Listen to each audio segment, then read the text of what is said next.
They say the old monastery on Mount Orinth still echoes with music, though no one has sung there for 100 years. When the wind crawls through the broken windows, it carries the sound of a choir, soft, beautiful, and wrong. Locals say those voices belong to the monks who froze to death during the Great Winter, still singing their final hymn as the world fell silent. But if you stand close enough to the chapel doors on a moonless night, you might hear them whisper your name between the verses. This is the story of the Hollow Choir. The morning sun barely pierced the thick alpine mist as the expedition team emerged from the tree line, eyes fixed on the looming silhouette of the monastery nestled high in the mountains. Tutor Marcus Hale led the group, his lean frame bundled tightly against the biting cold. His sharp eyes scanned the ancient stone facade, its weathered walls stained by centuries of frost and neglect. The silence that surrounded the place was profound, broken only by the faintest whisper of a chant that seemed to ripple through the crisp air. "You hear that?" Elena Voss whispered, shading her eyes against the pale light. Her dark hair was tucked beneath a woolen cap, but her expressive eyes held a mix of wonder and unease. She listened as the ethereal sound wove through the empty valley, a haunting melody that seemed to come from nowhere and everywhere at once. Jonas Reed, the group's logistics coordinator and skeptic, scowled beneath his thick beard. "Probably just the wind playing tricks," he muttered, adjusting the straps on his pack. His muscular frame radiated a tension that matched the chill in the air, his eyes wary as he surveyed the monastery's imposing gates. Marcus Engel, the seasoned mountaineer guiding the team, led the way up the crumbling stone steps. His boots echoed hollowly, the sound swallowed almost immediately by the vastness within. Behind him, Lena Moritz followed closely, her keen eyes darting to the faded inscriptions etched into the stone archways. Beside her, Sylvia Klein adjusted her instruments, the small recorder hanging from her neck, ready to capture any anomalies. The heavy wooden doors groaned as Marcus pushed them open, revealing the monastery's main hall. The temperature dropped sharply inside, the cold biting through their layers. Dust motes floated in the shafts of pale light that filtered through stained glass windows, casting broken patterns on the cracked stone floor. Empty pews stood like silent sentinels, their surfaces scared by time. A sudden swell of chanting rose, soft yet undeniably present. The voices were disembodied, ethereal, weaving a chorus that sent a shiver down Marcus's spine. He swallowed hard, the familiar rationality that anchored him now challenged by this inexplicable phenomenon. "No bodies," Marcus murmured, moving carefully between the rows, his eyes scanning for any sign of life or death. "If these are the monks, where are they?" Elena stepped forward, her gaze distant as she closed her eyes, attempting to attune herself to the spiritual resonance of the place. Her lips parted slightly, and she began to hum softly, trying to mimic the chant. The sound blended with the ambient chorus, a fragile thread seeking connection to the unseen. Jonas's voice cut through the moment. "This place gives me the creeps. I don't like that no one's here, but the voices are still singing. It's as if the monastery itself remembers them," Marcus replied, his voice steady but shadowed with doubt. "Or worse, something else remembers." The team spread out, exploring the adjacent chambers and corridors. Marcus led them cautiously through narrow passageways, his experience evident as he navigated loose stones and icy patches. Lena's fingers traced the worn surfaces of ancient inscriptions, her breath catching as she glimpsed cryptic symbols hinting at a dark past. Sylvia Klein set up her equipment in the main hall, eyes flicking between readings and the haunting chants. "There's something unusual about the acoustics," she noted. "The voices don't seem to originate from any physical source. It's as if the sound is embedded in the stone itself." The group reconvened in a small chapel, the air thick with a cold that felt almost unnatural. Marcus pulled out his notebook, scribbling observations even as a creeping unease settled over him. The chanting continued, a spectral lullaby that refused to fade. Night approached swiftly in the mountains, And as the team prepared their modest camp within the monastery's walls, the chants grew louder, more insistent. Marcus felt the weight of centuries pressing down, the silence between the notes pregnant with menace. Elena's expression was somber as she whispered, "This place is alive with faith and fear." Jonas shook his head, lighting a small fire. "Faith won't keep us safe here. We need answers." But the monastery offered none, only the endless echo of voices without bodies, a hollow choir that sang of vanished souls and frozen dread. And as the cold night deepened, Marcus understood that their arrival had awoken something old, something waiting patiently to be heard and feared. Outside, the wind shifted, carrying the faintest hint of a lament that would not be silenced. The morning sun filtered weakly through the narrow, stained glass windows of the ancient monastery, casting fragmented colors across the cold stone floor. The expedition team gathered in the great hall, their breaths visible in the frigid air, the silence punctuated only by the faintest, most elusive chanting. Dra. Marcus Hale stood near the center, notebook in hand, eyes sharp despite the creeping exhaustion etched on his face. "Listen," Elena whispered, her voice barely audible over the eerie murmur. She closed her eyes, tilting her head as if seeking communion with the invisible choir. The chanting seemed to swell, voices rising and falling in a haunting melody that seemed to emanate not from any single place, but from everywhere and nowhere at once. Jonah's reed shifted uneasily, his arms folded across his chest. "It's just acoustics, echoes bouncing off the stone. Maybe some kind of trick of the wind or our minds playing games. There's no such thing as ghosts, no hidden choir." His tone was sharp, laced with frustration. Marcus glanced at Jonas, a brief flicker of irritation in his eyes. "Dismiss what you will, but we're here to document, not debate. Keep an open mind." The team split to explore, moving methodically through the monastery's labyrinthine corridors. Elena lingered near a cold stone wall, her hands tracing the ancient carvings worn by centuries. "These inscriptions," she murmured, "they speak of devotion beyond death, a faith so absolute it consumed the monks entirely." Lena Moritz knelt by a fractured altar, her fingers trembling as she traced the faded script. "It's a dialect I've never seen, but parts match old rites from obscure sects. There's mention of voices, eternal singing, and a pact something forbidden." Her voice was barely above a whisper, but it carried the weight of dread. "Dra." Sylvia Klein adjusted her equipment, headphones pressed to her ears as she recorded the chanting. "The acoustic signatures are unlike anything I've encountered. Frequencies overlap and distort, creating patterns that seem almost intentional. It's as if the building itself is a vessel for this sound." As the day wore on, the chanting grew louder, more intricate. The voices at times seemed angelic, pure and hopeful, but then they twisted into something grotesque, a dissonance that sent shivers down the spine. The team's unease deepened. Marcus scribbled notes furiously, struggling to reconcile his rational mind with the mounting supernatural evidence. Elena's eyes fluttered open suddenly as if awakened from a trance. "It's not just sound," she said softly. "It's a call, a prayer and a warning intertwined. They want us to hear, but not to come closer."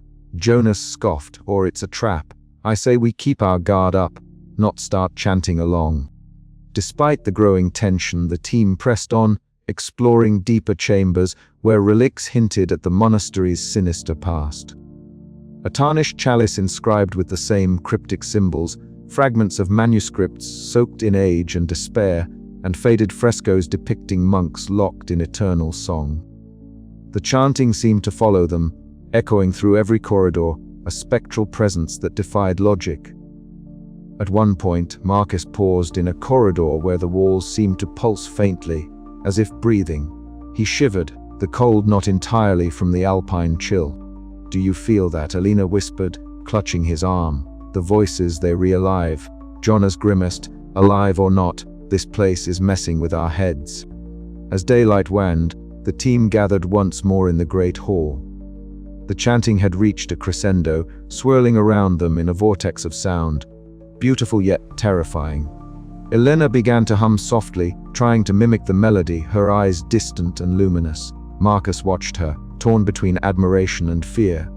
"Be careful, Elena. Don't let it consume you." She smiled faintly, a gesture both reassuring and unsettling. "I think we need to listen more closely to understand. The voices hold the truth, even if it's dreadful." Jonas shook his head, muttering curses under his breath. "Truth or madness, it's all the same if we don't survive this." The night closed in, the monastery swallowing the last light. The chanting echoed louder, a siren call that promised revelation and ruin. Marcus's pen hesitated above his notebook. The mystery deepened, and the expedition's fragile cohesion began to crack beneath the weight of the unseen choir. Outside, the wind howled through the Alps, carrying the faintest echo of a song that would not die. Inside, the expedition faced the intangible horror of faith twisted beyond reason, a melody echoing through stone, beckoning them ever deeper into the frozen heart of fear. The cold stone floor of the monastery's central chamber was stained only by dust and time. Drr. Marcus Hale knelt down, brushing his gloved hand over the rough surface, eyes scanning carefully for any indication, any sign of what had become of the monks who once filled these halls with life and devotion. Around him, the rest of the expedition moved silently, their breaths visible in the frigid air, faces tight with an unspoken unease. "Nothing," Marcus finally murmured, standing and rubbing his chin thoughtfully. "No bones, no relics, no trace of a burial. It's as if they simply vanished." Elena Voss, standing near a narrow, stained glass window that filtered pale light into the chamber, shivered slightly. Yet the chanting, it still lingers. How can voices persist without bodies? Her voice was soft, almost reverent, but edged with a tremor. Jonas Reed folded his arms, scowling. "We're chasing ghosts, that's what this is. Spectral noise in empty halls. There's a rational explanation. We just haven't found it yet." The tension between belief and skepticism was palpable. Marcus, though himself a skeptic at heart, felt the weight of the inexplicable pressing upon him more heavily with each passing moment. Meanwhile, Lena Moritz sat cross-legged in the corner of a smaller chamber, surrounded by scattered fragments of parchment and leather-bound volumes. Her eyes, sharp and focused, scanned the faded Latin and cryptic symbols with a mixture of fascination and dread. "These texts," she said quietly, "describe a ritual, one that the monks performed in secret. It speaks of a pact, a sacrifice of the body to transcend mortality." The words are fragmented, but the implication is clear. They gave up their physical forms to become something else. Elena moved closer, her gaze intense. "Is that why their voices remain? Because their souls are trapped here?" Lena nodded slowly, her fingers trembling as she turned another fragile page. In the main hall, Dra. Sylvia Klein busied herself with an array of recording devices, placing microphones strategically along the cold stone walls. Her brow furrowed as she listened back through headphones, eyes darting between readouts and the eerie, layered chanting that seemed to envelop the monastery. "The acoustics here are anomalous," she said, voice low and measured. "The chants aren't just echoes. There are distortions, harmonics that shouldn't exist in natural reverberation. It's as if the space itself is manipulating sound." Jonas rolled his eyes. "Sounds like you, re-giving the place too much credit. It's just weird echoes. People want to believe in ghosts because it's easier than facing reality." Elena's eyes flashed with quiet anger. "Not everything can be explained by logic, Jonas. You dismiss what you don't understand."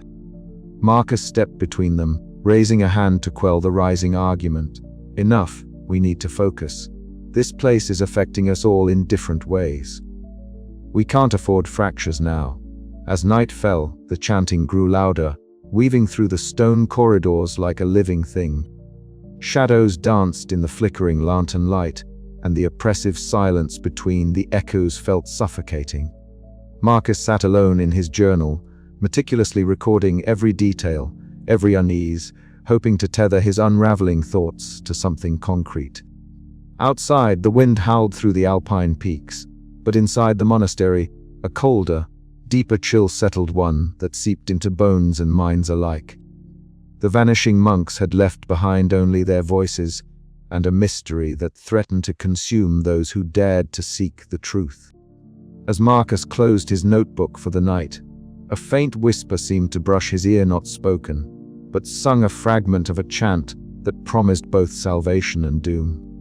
He shivered, not from the cold but from a growing fear that the answers they sought might be far darker than any of them had imagined.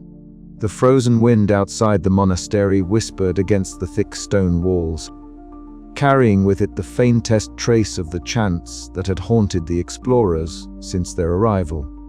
Inside the dim chapel, the flicker of a dying candle cast long shadows across the cold, worn stone floor. Dra. Marcus Hale stood alone, his breath visible in the chill air, eyes fixed on the altar where centuries of devotion had once been poured out. The silence was fractured only by a distant, ethereal chanting that seemed to seep from the very walls.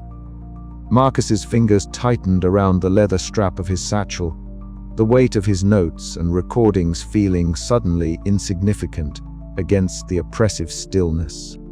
He had felt it before, the creeping sensation that rationality would fail here, but nothing prepared him for what came next. The temperature dropped sharply, a biting cold that gnawed at his skin and sank deep into his bones. And then, from the periphery of his vision, a figure emerged. Father Ambrose. The apparition was unmistakable, a wraith-like form clad in ancient monastic robes, his hollow eyes reflecting centuries of sorrow and duty. He did not speak. No words passed his lips, yet the message was clear, urgent, and ominous. Marcus's heart hammered in his chest as the ghostly abbot raised a hand in a gesture both warning and pleading before slowly dissolving into the shadows. Leaving behind a silence even heavier than before, Marcus staggered back, clutching the altar for support. His mind raced, struggling to reconcile the apparition with his skepticism. Was this a hallucination brought on by exhaustion and isolation, or something far more real? The weight of the monastery's secrets pressed down on him, threatening to crush the thin veneer of scientific detachment he clung to. Elsewhere in the monastery, Elena Voss stood at the foot of the altar. Her dark eyes closed as she softly hummed the haunting chants that seemed to flow endlessly through the corridors.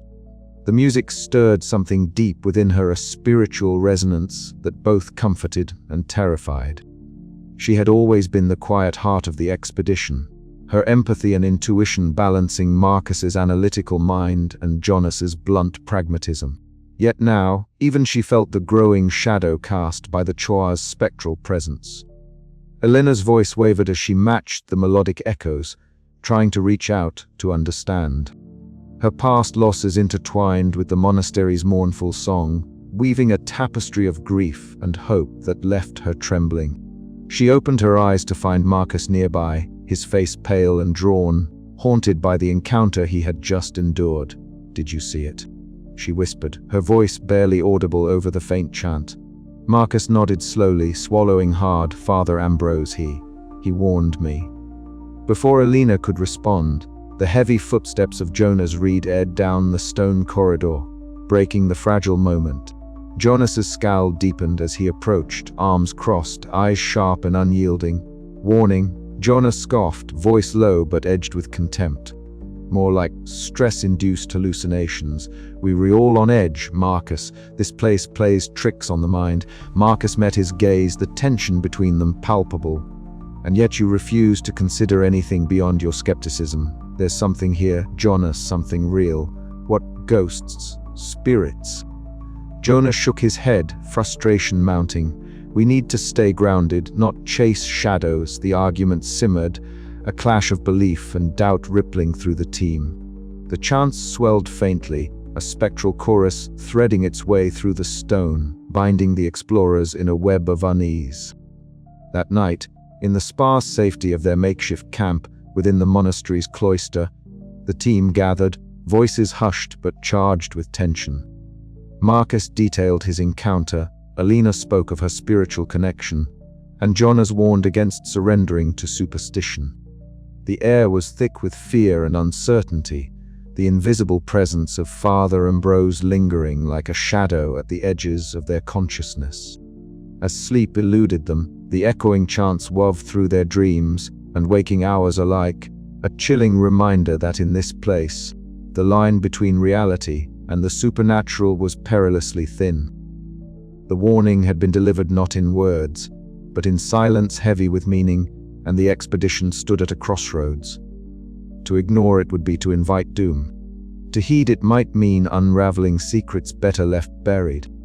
Outside, the wind howled through the Alps, and the hollow choir sang on, its voices both angelic and grotesque, beckoning the explorers deeper into the frozen heart of the monastery's dark mystery. The night stretched endlessly, and Marcus found himself staring once more into the shadows, wondering whether salvation lay in flight or in confronting the spectral choir that sought to claim them all. But one thing was certain: the haunting presence of Father Ambrose was no mere apparition. It was a harbinger of the horrors to come, and the expedition's fragile unity would soon be tested as never before. The echoing chants grew louder still, promising that the silence of the monastery was only the prelude to a far darker symphony. The air in the monastery's scriptorium was thick with dust and the faint metallic tang of cold stone. Flickering shadows cast by their lanterns danced across the walls lined with ancient shelves, heavy with forgotten tomes and brittle parchments. Lena Moritz knelt over a low wooden table, her gloved hands trembling slightly as she carefully unrolled a fragile manuscript, the parchment crackling softly in the oppressive stillness. "Look at this, Marcus," she whispered, her voice barely audible above the distant, haunting chants that wove through the corridors. Her dark eyes scanned the faded Latin script, punctuated by cryptic symbols and blots of dried ink. These texts, they speak of a binding ritual, a pact made not just of faith, but of sacrifice. Druta Marcus Hale leaned in, his sharp eyes narrowing as he traced the faded words with a careful finger. "A cult-like devotion," he murmured, the historian's analytical mind racing. They sought transcendence beyond the mortal coil. But at what cost? The faint chanting that had been their constant companion throughout the monastery shifted subtly. The once distant and ethereal voices took on a new quality, at times soaring with an almost angelic purity, then twisting abruptly into something grotesque and dissonant, like the strain of torn wings. The sound filled the chamber, pressing in on them from every angle, a sound both beautiful and monstrous. Alina Voss stood nearby, her eyes closed as she hummed softly, attempting to match the pitch and rhythm of the choir. "They're trying to communicate," she said softly, her voice barely above a breath. "This isn't just noise, it's a language, a prayer perhaps, or a warning." Across the room, Juta Sylvia Klein adjusted her recording equipment with a frown. "A language or an acoustic anomaly?" she asked skeptically. These shifts in tone could be explained by structural resonance or sound reflections. "I'm gathering data, but so far, the phenomenon is consistent with known acoustic effects." Marcus's gaze snapped to Sylvia, frustration flickering across his face. "Sylvia, this isn't just about sound. The manuscripts describe a ritual that bound the monks' souls to this place. The chanting is their eternal echo, trapped between worlds. You can't explain that with science alone." Elena's eyes opened, dark and intense. "It's faith, Marcus. The devotion that consumed them. The pact was a sacrifice of the body to preserve their voices forever. It's horrifying, but it's also a testament to their belief." Sylvia's lips pressed into a thin line. "Faith without evidence is superstition. We need to remain objective." The tension between the spiritual and the scientific widened, fracturing the fragile unity of the team. Marcus's stubborn rationality clashed with Elena's growing spiritual acceptance, while Sylvia's pragmatic skepticism challenged them both.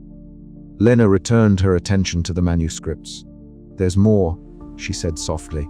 "Mentions of a hollow choir collective bound in suffering and song.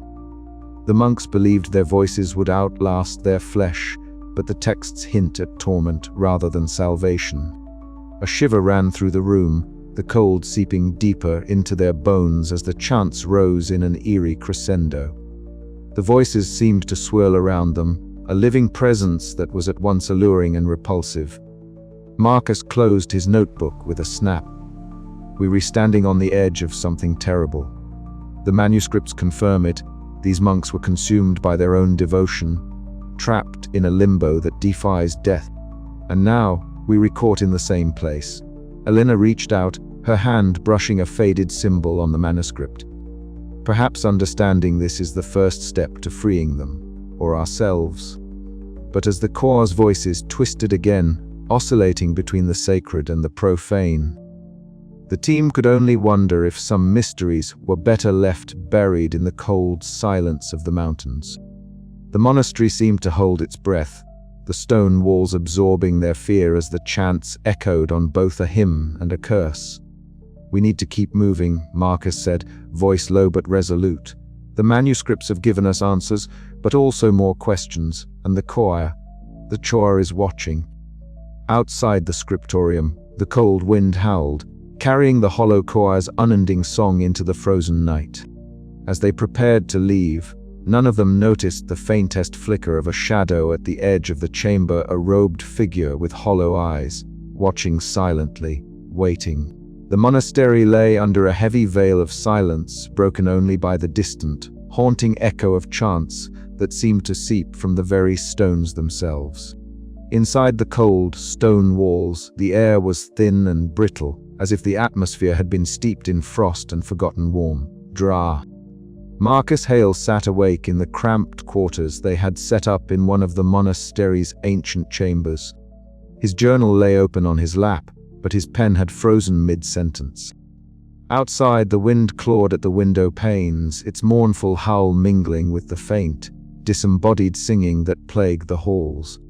Marcus rubbed his tired eyes and forced himself to breathe steadily. Rationality had been his anchor since the expedition began, but tonight that anchor was slipping. The chants had invaded his dreams again, visions of monks cloaked in tattered robes, stumbling through a relentless snowstorm, their faces twisted in silent agony. He saw them reach out, desperate and lost, their voices caught in the choir that never ceased. The image faded as frost crept along the edges of his vision, chilling him to the bone. Down the hall, Elena Voss sat by the monastery's frozen fountain, its surface cracked and coated in ice. Her breath misted in the frigid air as she hummed the chants softly, her voice nearly a whisper.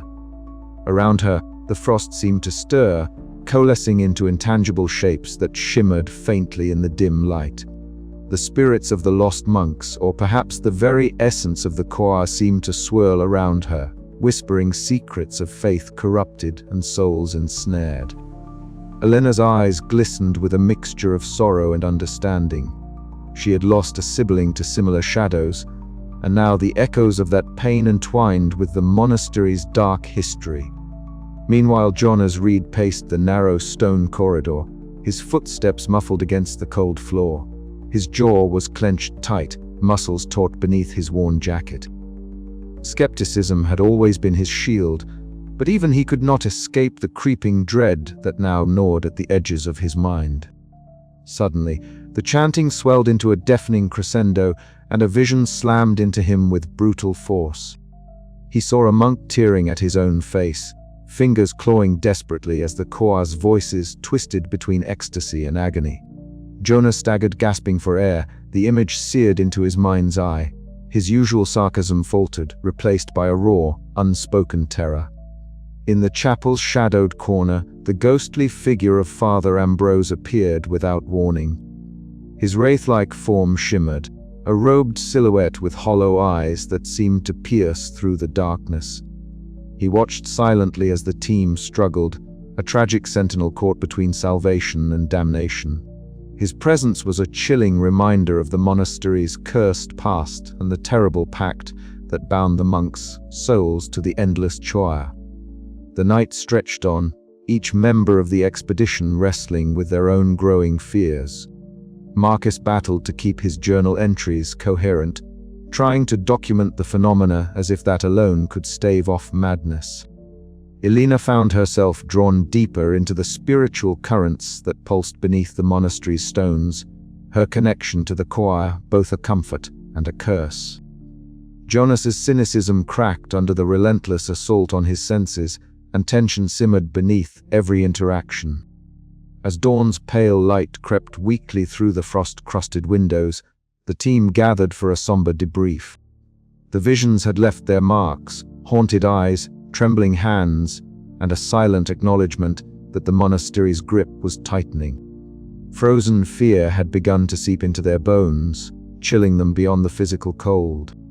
Marcus looked around at his companions, searching for the resolve that had carried them this far. "We can't let this place break us," he said, voice steady but edged with fatigue. "We need to understand what these visions mean.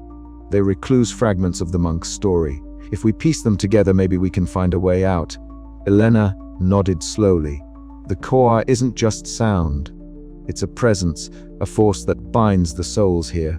We must listen not just with our ears, but with our spirits." Jonas scoffed softly, but the usual sharpness was dulled. "Listen all you want. I'm not buying into ghosts or spirits. We need facts. Science." Marcus met his gaze, unwavering. "Facts are what we'll find. But sometimes the facts aren't what we expect." The chanting resumed as they settled into uneasy silence.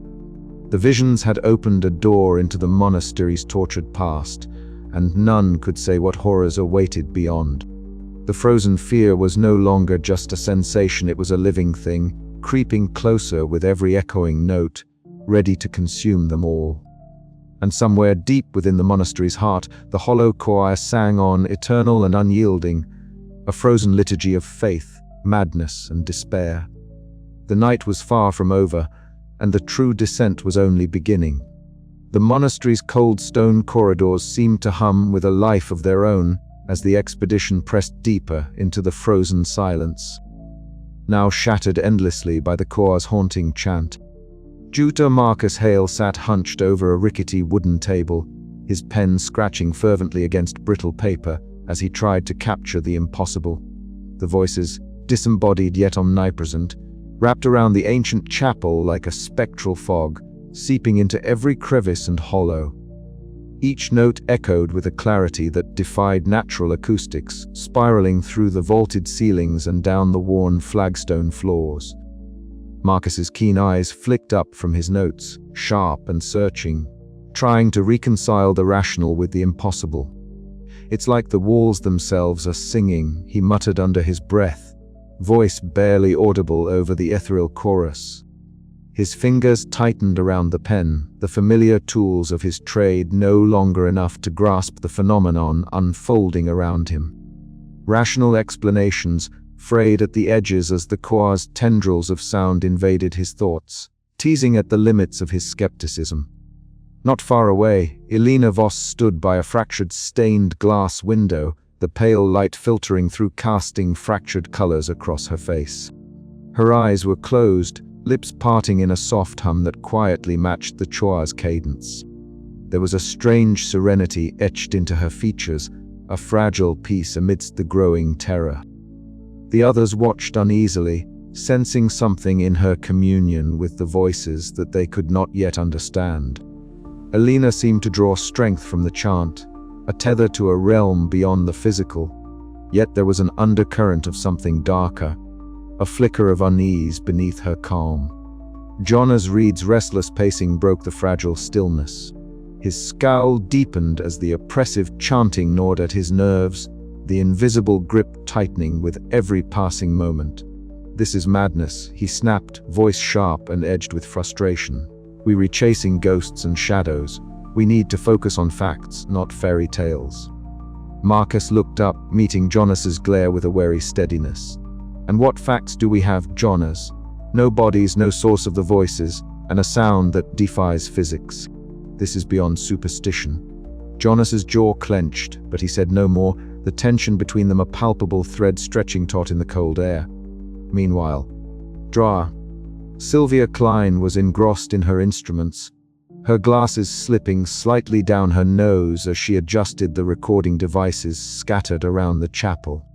The spectral choir's acoustic signature was unlike anything she had ever encountered. The data streamed through her equipment in layers, notes folding over notes, harmonics that bent and twisted through space, creating a soundscape that was alive and breathing.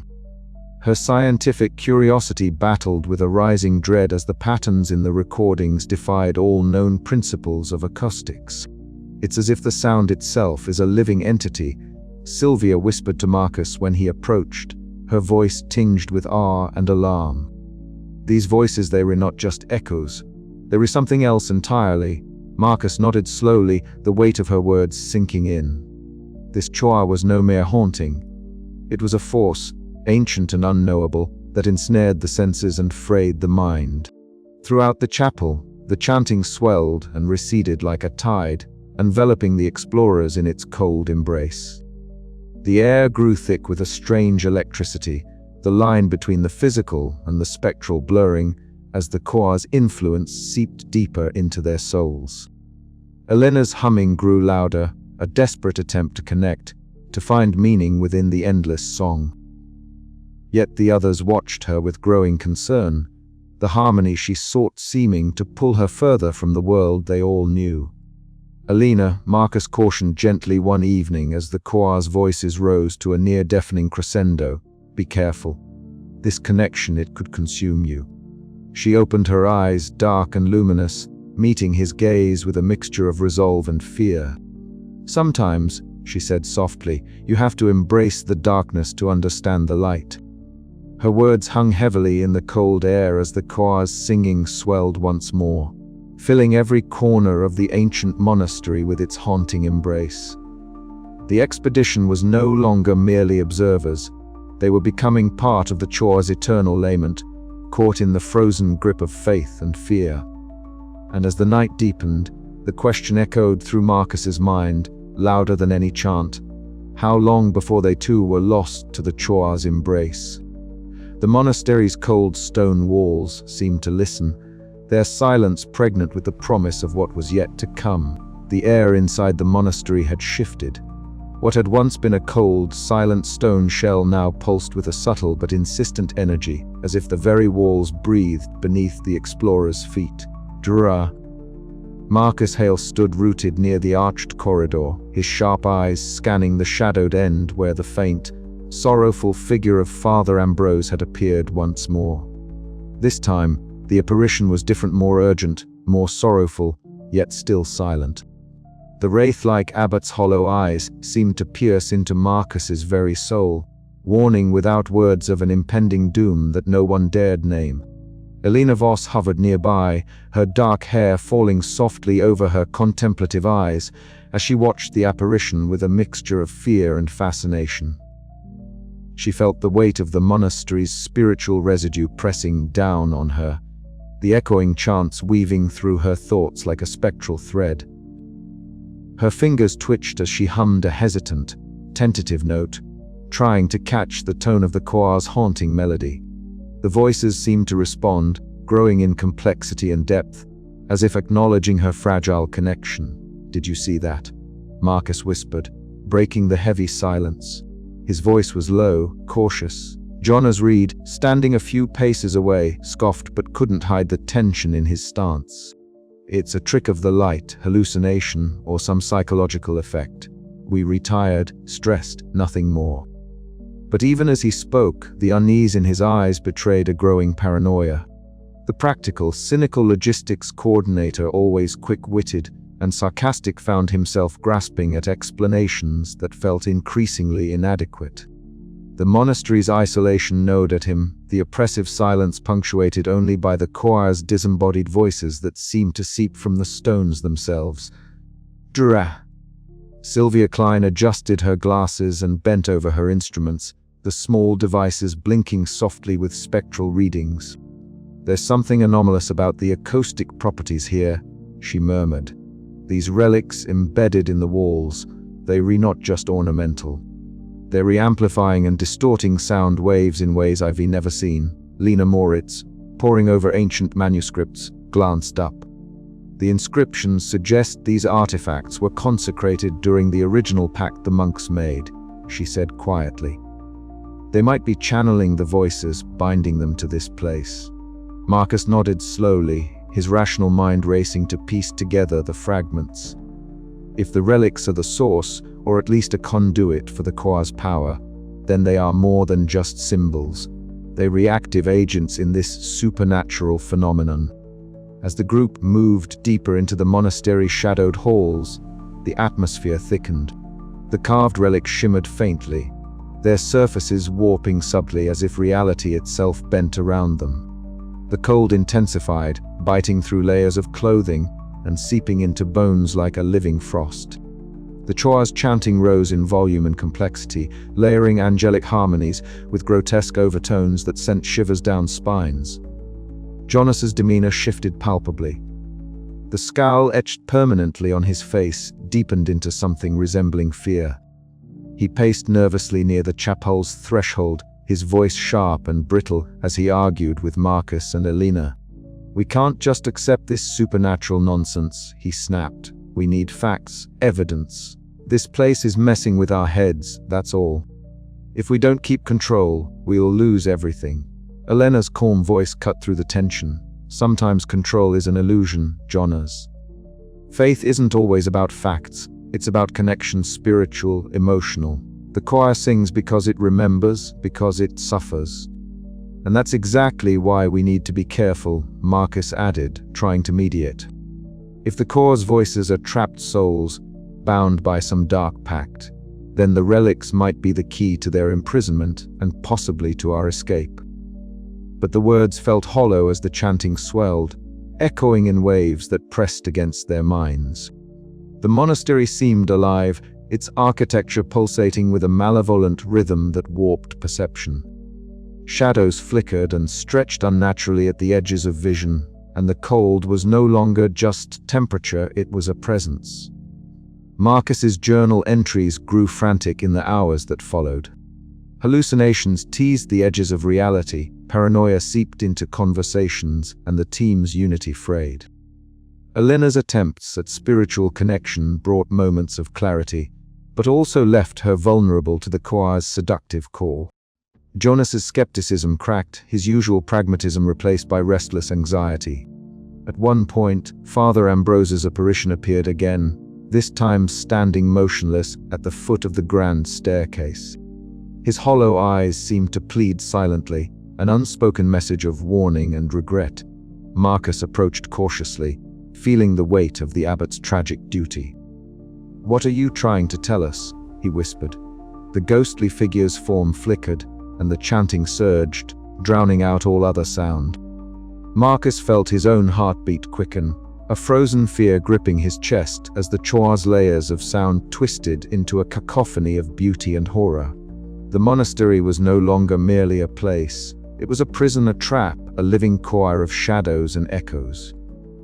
And the relics, they were the cords that bound this eternal song. As the explorers stood amidst the shifting stone and spectral voices, the question hung heavy. How much longer could they resist the choir's embrace before becoming part of the hollow symphony? And in the silence between the chants, the shadows whispered promises and threats alike, leaving no doubt that the past's dark secrets were far from dormant. The chill in the ancient monastery seemed to seep not only into the bones, but into the very minds of the expedition team. That morning, the brittle light of dawn struggled through the stained glass, casting fractured shards of color onto the worn stone floor. Marcus Hale sat on the cold steps of the main hall, his journal resting on his knees. His hand trembled as he scribbled down observations, but the notes no longer bore the clarity of a scholar.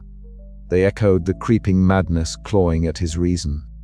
He paused, looking up as the faint chanting drifted through the halls, a spectral melody both beautiful and grotesque. His sharp eyes scanned the shadows, watching for movement that wasn't there. The silence between the notes felt oppressive, pregnant with unseen menace. The voices, he wrote, are no longer just sounds. They invade my thoughts, twisting into visions. Last night, I saw figures in the corridor, pale and robed, but when I called out, they vanished. Was it a trick of the mind or something more? Across the monastery, Elena Voss found herself drawn toward a frost-covered window. The cold glass was a barrier to the alpine chill outside, yet it might as well have been a veil between her and the world she once knew. Her breath fogged the pain as she pressed a hand against it, eyes distant. A memory stirred a face, soft and familiar. Her lost sibling, taken years ago under circumstances she barely understood, now haunted by the chants that seemed to echo both grief and hope. Her fingers traced an invisible pattern on the glass, as if trying to grasp the intangible threads tying her past to this forsaken place. The chants wove through her mind, a siren call mingled with sorrow. They suffered, she whispered, and so have I. But is this suffering a bridge to salvation, or a trap? In a nearby chamber, Jurta Sylvia Klein huddled over her equipment, the glow of her laptop casting sharp angles over her face. The recordings she had captured were unlike anything she had encountered, a haunting choir layered with complex acoustic anomalies that defied physical explanation. Patterns emerged within the sound waves, irregular pulses, dissonant undertones, and frequencies that seemed to resonate with the very stone. Sylvia frowned, adjusting the sensitivity. "There's something alive in this acoustic space," she muttered. "Something that shouldn't be." Her scientific mind wrestled with the implications, but the data was irrefutable. As the team gathered around her findings, unease rippled through their ranks. What had begun as an academic expedition was morphing into a nightmare where sound became a weapon and silence a curse. Jonas Reed, standing apart in the shadowed corridor, scowled deeply, his arms crossed tightly, his posture rigid. "This is all nonsense," he snapped, voice low and harsh. "We were letting fear and superstition poison our minds. There's a logical explanation for all this, some natural phenomenon, maybe a trick of the wind or acoustics." Marcus met his glare with a wary stare. "And yet, you vanished last night." Jonas's eyes flickered with something unreadable, but he shook his head. "I was out of it, nothing more. I'm not buying into ghost stories." Their argument sparked tension, the fragile trust between them fraying further. The walls seemed to close in, the echoing chants a relentless reminder of the monastery's grip. Each mind, once steadfast and clear, now battled shadows within. That night, Marcus wrote in his journal by the flickering light of a lantern. The monastery distorts reality, visions, whispers, and memories blend into a waking nightmare. Elena's spiritual connection deepens, but it frightens her. Sylvia's data terrifies me more than any ghost. Jonas fights to hold on to reason, but I fear he is losing. We are fracturing. Faith, reason, hope, all are slipping through our fingers like cold smoke. Outside, the hollow choir sang on, its voices threading through the stone corridors like a living thing. The expedition stood at the precipice of madness, their minds fractured and fragile, caught between the frozen fear that gripped their souls and the echoing chants that promised salvation or doom. And still, the monastery waited, silent but alive, ready to claim whatever remained of those who dared to listen. The monastery was never truly silent, but that night the voices emerged with a terrifying clarity, a crescendo of chanting that filled every corner and crevice of the ancient stone structure. Jutta Marcus Hale sat rigid in his makeshift quarters, the flickering candlelight barely holding back the shadows creeping across the walls. The choir's song was no longer distant, it was a suffocating presence, reverberating through the air and into his bones. Outside his door, footsteps echoed faintly, Jonas Reed's usual scowl replaced by a grimace of unease. Marcus had noticed the change in Jonas over the past days. The skeptic was cracking beneath the weight of the monastery's oppressive atmosphere. Now, as the chanting swelled, something in Jonas seemed drawn to it, as if the invisible voices called him closer. Elena Voss, sitting nearby with her eyes closed, hummed softly along with the ethereal chorus. Her connection to the spiritual realm had deepened in the monastery's presence, and tonight, that connection seemed almost painful. She opened her eyes, meeting Marcus's gaze with a calm tinged by dread. "It's getting worse," she whispered. "The choir, it's like it's alive." Marcus nodded, swallowing the rising knot of fear. "We need to check on Jonas." They found him standing at the end of the corridor, staring into the darkness where the chanting seemed strongest. His body was rigid, eyes glazed, unresponsive to their calls. "Jonas," no reply came. Suddenly the chanting surged, a wave of sound that pressed against their eardrums. Then, as if swallowed by the very walls, Jonas was gone. No trace, no sound of footsteps, nothing but the choir's persistent echoes. Panic erupted. Marcus and Elena split to search the labyrinthine halls. Their voices bounced futilely against the cold stone, met only by the unyielding chant. Dra. Sylvia Klein followed, her scientific instruments whirring, detecting strange acoustic anomalies that defied explanation. "This isn't natural," Sylvia muttered, eyes wide as the readings spiked inexplicably. Hours passed with no sign of Jonas. The team's hope began to unravel, replaced by a chilling realization. The choir was not just a sound, but a malevolent force consuming those it ensnared. Back in the main hall, Marcus slammed his fist against the ancient wood. "We can't just wait for it to take us all. We need a plan." Elena's voice was steady, though her eyes reflected the frozen fear within. "The choir demands a price. Jonas paid it tonight.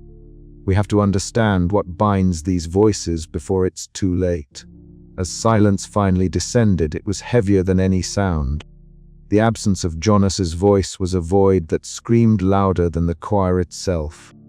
The monastery had claimed another soul, and the expedition teetered on the edge of despair and madness. Outside, the Alps loomed cold and indifferent, their frostbitten peaks mirroring the frozen terror that gripped the survivors. The hollow choir's song was eternal, and now, so was the fear. But the night was far from over, and the shadows whispered that Jonas's fate was only the beginning. The team gathered in the dim light of the main chamber, their faces pale, eyes wide with shock and grief. Marcus's journal lay open on a stone altar, the ink smeared from trembling hands. "We can't stay here," he declared, voice cracking. "This place isn't just haunted. It's alive." Elena reached out, placing a steady hand on his arm. "We need to be careful. The choir feeds on fear and doubt. If we panic, it wins." Duh. Sylvia adjusted her glasses, glancing at the data streaming from her devices. The acoustic patterns suggest the voices are trapped in some kind of resonance. "We might be able to disrupt it." Marcus nodded slowly, the leader's resolve returning. "We find a way to break the cycle, or we die trying." The chanting began again, softer now, a sinister lullaby that promised both salvation and damnation. The monastery held its breath, waiting for the next note in its endless, hollow choir. And somewhere in the dark, Jonas's voice was gone but not forgotten, a vanished chord in the symphony of frozen fear. As dawn's pale light crept through the stained glass windows, the survivors faced a grim truth. The monastery was no longer just a place of study. It was a trap. And the choir was hungry. Marcus stared out at the icy peaks, the weight of leadership heavier than ever. Elena whispered a prayer, her faith tested but unbroken. Sylvia packed her instruments, determined to uncover the scientific truth behind the horror. But the question lingered: how many more would the choir claim before the expedition was silenced forever? The monastery waited, patient and eternal, its hollow choir ready to sing on. The air inside the monastery grew heavier with each passing hour, thickening like a fog that seeped not only into the lungs, but into the very marrow of the bones. Marcus Hale felt it first in his chest, a tightening that no rational explanation could allay. Around him, the ancient stone walls of the monastery seemed less inert and more alive, throbbing with a pulse that echoed in time with the haunting chants that filled the air. "You feel it too, don't you?" Elena's voice was barely above a whisper, her eyes wide and shimmering with an intensity Marcus had never seen before. She stood close to him in the dim light of the main chamber, the flickering flames from their lantern casting dancing shadows that twisted grotesquely along the carved reliefs. Marcus shook his head, a frown deepening on his face. "I hear it, yes, but the walls don't pulse. That's just your mind playing tricks." Elena's lips pressed into a thin line. "You were resisting what's right in front of you. The choir isn't just sound, it's presence, a force." He wanted to argue, to cling to the sturdy frameworks of logic and evidence that had defined his career and his life. Yet, as the chanting swelled, enveloping them in a tapestry of ethereal harmonies and dissonant cries, he found his defenses weakening. Across the hall, Sylvia Klein adjusted her recording devices with frantic urgency. Her usually composed demeanor was unraveling. "These frequencies," she muttered, eyes darting between the monitors. "They're impossible. No human voice can produce this range, this layering. It's like the sound itself is bending physics." Marcus glanced over, feeling a flicker of unease. Sylvia's skepticism had always been a bulwark for the team, but here, even her scientific tools faltered. Could it be interference? Equipment malfunction? She shook her head, her fingers trembling slightly. "No. I've tested everything. This is real." Alina stepped closer to Marcus, her gaze fixed on the relics embedded in the stone walls, ancient chalices, cracked icons, and faded tapestries that seemed to shimmer faintly in the lantern light. "This monastery is a vessel," she said softly. "The Choa's voices are trapped here, yes, but also bound to these objects. They're conduits of the pact, echoes of the souls that made it." Marcus swallowed hard. "A pact? You mean the ritual the manuscripts mentioned?" Alina nodded, eyes glistening. "The monks sacrificed their bodies to transcend mortality. Their voices became immortal, but at a terrible cost." The chanting swelled again, the voices weaving between angelic purity and guttural menace. It was as if the stones themselves sang, sometimes welcoming, sometimes threatening. Suddenly, a cold draft swept the chamber. Lantern flames flickered and dimmed, and a chill unlike any winter's breath washed over the group. From the swirling shadows stepped a figure, thin-robed, almost translucent. Father Ambrose. Marcus's breath caught.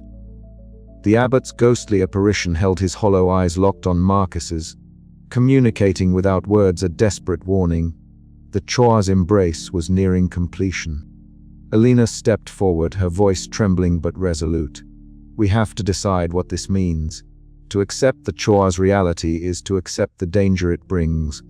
Marcus clenched his fists, the last vestiges of his skepticism battling with the undeniable evidence. There has to be a way out. There has to be a rational explanation. Just as Sylvia's voice cut through the tension. "If the Choa is manipulating sound waves and perception, maybe we can find a frequency to disrupt it." Alina shook her head. "It's not just sound, it's faith twisted into a prison." As the team argued, the Choa's voices grew louder, still, swirling around them in a dizzying dance of beauty and horror. The monastery seemed to exhale, its cold breath seeping into their very souls. Marcus looked around at the faces of his team, some terrified, some fascinated, all changed. The inescapable chorus was no longer just a mystery to be solved. It was a force that would demand everything they had, and perhaps more. "We're running out of time," Marcus said, voice tight. "Whatever this choir is, it's not just singing anymore. It's coming for us." Alina nodded, eyes reflecting both fear and something deeper, acceptance. "Then we must prepare." The haunting echoes of the choir filled the chamber, a relentless symphony of corrupted faith and frozen fear that promised no escape. And somewhere deep within the monastery's heart, the hollow choir waited. The flickering torchlight cast long, wavering shadows on the cold stone walls as the expedition team made their way down the narrow, spiraling staircase that led beneath the monastery. The air grew heavier with each step, thickening into a palpable weight that seemed to press into their lungs and slow their breathing. The faint echo of chanting swelled around them, no longer distant but enveloping, as if the very stones themselves sang the hollow hymn. "Dedre." Marcus Hale led the way, his sharp eyes scanning the worn inscriptions that marred the ancient walls. "These markings," he murmured, tracing the fading lines with a gloved finger. "They're older than anything we've seen so far." Alina Voss followed closely, her gaze softened yet intense. She breathed deeply, as if trying to draw the song into her very soul. "The chant," she whispered, "it's alive here. Not just sound, but presence." Jonas Reed grunted, his usual scowl deepening. "Presence or not, it's messing with our heads. I don't like this place."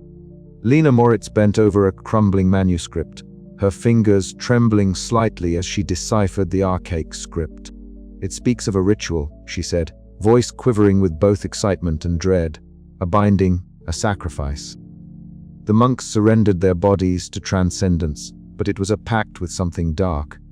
The choir, their voices trapped between worlds. Marcus swallowed hard, the words stirring a cold fear deep within.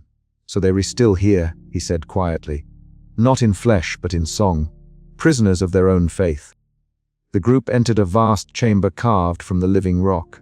The walls etched with grotesque symbols and faded frescoes depicting angelic figures twisted in agony.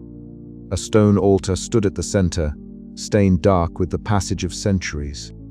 The chanting crescendoed into a chorus that seemed to emanate from the very air itself, surrounding them, pressing in. Elena approached the altar, her lips parting as she began to hum softly, matching the eerie melody that filled the chamber. Her eyes closed, and for a moment, the team saw a transformation, a serene acceptance flickering across her face. Marcus watched, torn between fascination and terror.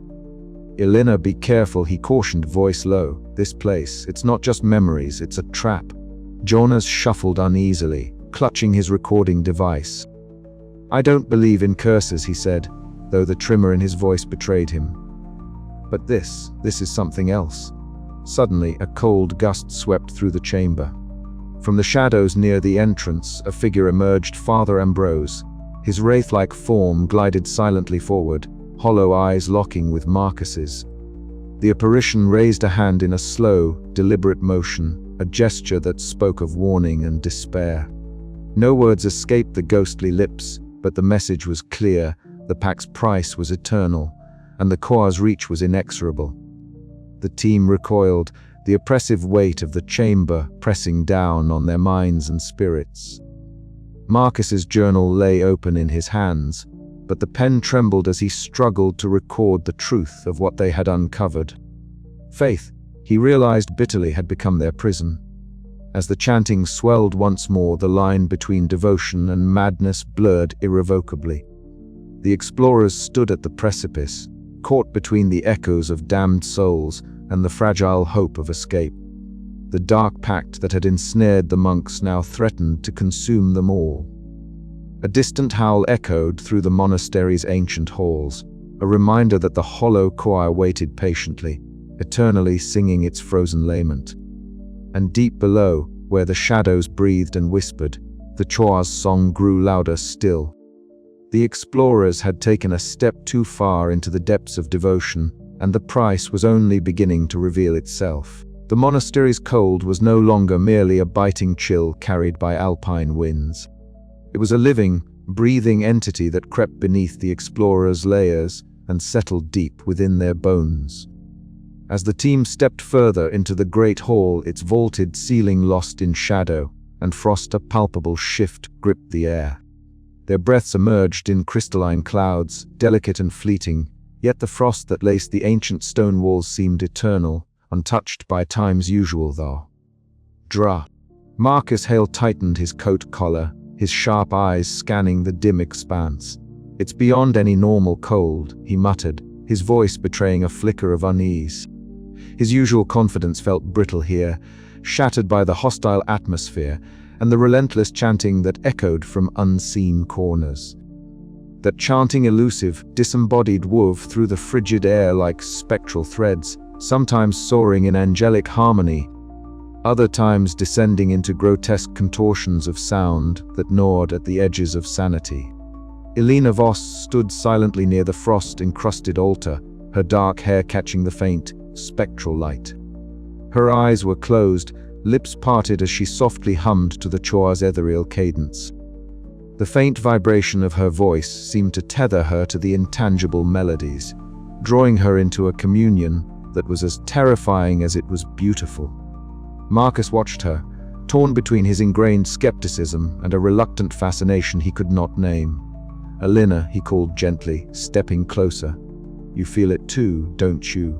The presence." She opened her eyes slowly, the expression on her face a fragile blend of reverence and fear. "It's more than presence, Marcus. It's a call of frozen lament that binds us all. I think the choir, they want us to join their song. Jonas Reed shifted uneasily nearby, his breath ragged as he pulled his jacket tighter. The cold seemed to grip his limbs, freezing his movements in place.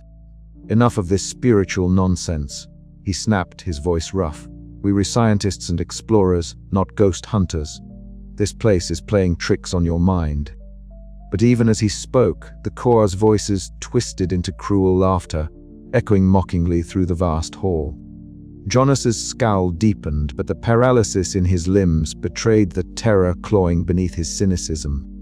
He took a step forward, then another, then suddenly stumbled, the cold sapping his strength with cruel efficiency. Dra. Sylvia Klein crouched near a shattered pillar, her glasses fogged with her own breath. Her fingers trembled as she adjusted her recording devices, eyes flicking rapidly between the instruments and the swirling mists of sound. The acoustic frequencies. They were unlike anything I've ever encountered, she murmured, her voice barely above a whisper. The choir's voices. They were distorting, warping in ways that defy physics. The others gathered around her, drawn by the dissonant symphony that played through the speakers. The choir's tones oscillated wildly from hauntingly beautiful areas that stirred an inexplicable yearning to guttural, monstrous howls that sent shivers racing down their spines. Marcus opened his notebook, hands unsteady as he scribbled observations. His rational mind fought to decode the impossible phenomena, but with each passing moment, his certainty frayed. The cold was no longer just an environmental hazard. It was a supernatural force, entwined with the choir's eternal song, freezing not only the air, but the very souls of all who dared intrude. "We can't linger here," Marcus finally said, voice low and urgent. "This place, it's alive with something ancient and malevolent. Our presence only seems to feed it." Elena's gaze lingered on the altar, where frost crystals glittered like shattered glass. "But if we flee now, what becomes of those voices? Of the souls trapped in that choir? We survive," Jonas growled, struggling to regain composure. "That's all that matters." Yet survival felt like a distant hope as the cold deepened, a tangible shroud wrapping tighter with every breath. Frozen fear settled like a stone in their chests, rooting them in place even as the choir's voices beckoned and threatened in equal measure. As night fell outside and shadows lengthened within, the monastery transformed into a living nightmare of ice and sound. The explorers found themselves caught between awe and terror, their rational defenses melting away beneath the relentless weight of the frozen choir's song, a song that promised salvation, damnation, and an eternal silence that no warmth could ever break. And in the stillness, the echo of 1,000 disembodied voices whispered secrets best left unheard, chilling the soul and binding it forever in frozen fear. The chapter closed with Marcus's hand trembling over his notebook, the final words scrawled in hurried script. "We stand on the edge of reason and oblivion. How long before the cold claims us all?"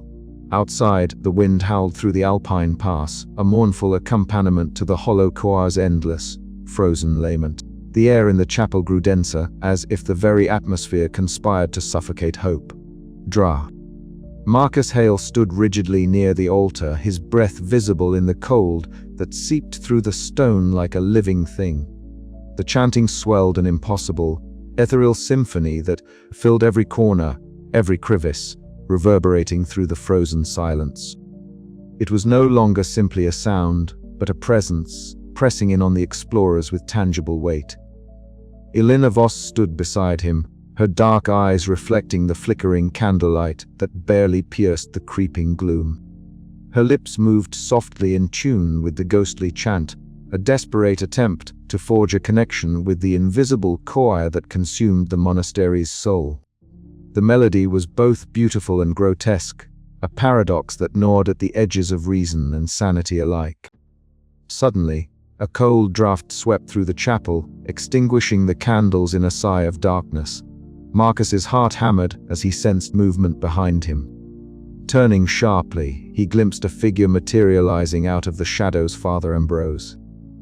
The apparition was wraith-like, robed in tattered ecclesiastical garments that seemed to absorb light, his hollow eyes holding an unbearable weight of sorrow and warning. Without a word, Father Ambrose extended a skeletal hand, his fingers curling in a gesture both beckoning and forbidding. Marcus's rational mind wrestled with the impossible reality before him, but the message was clear.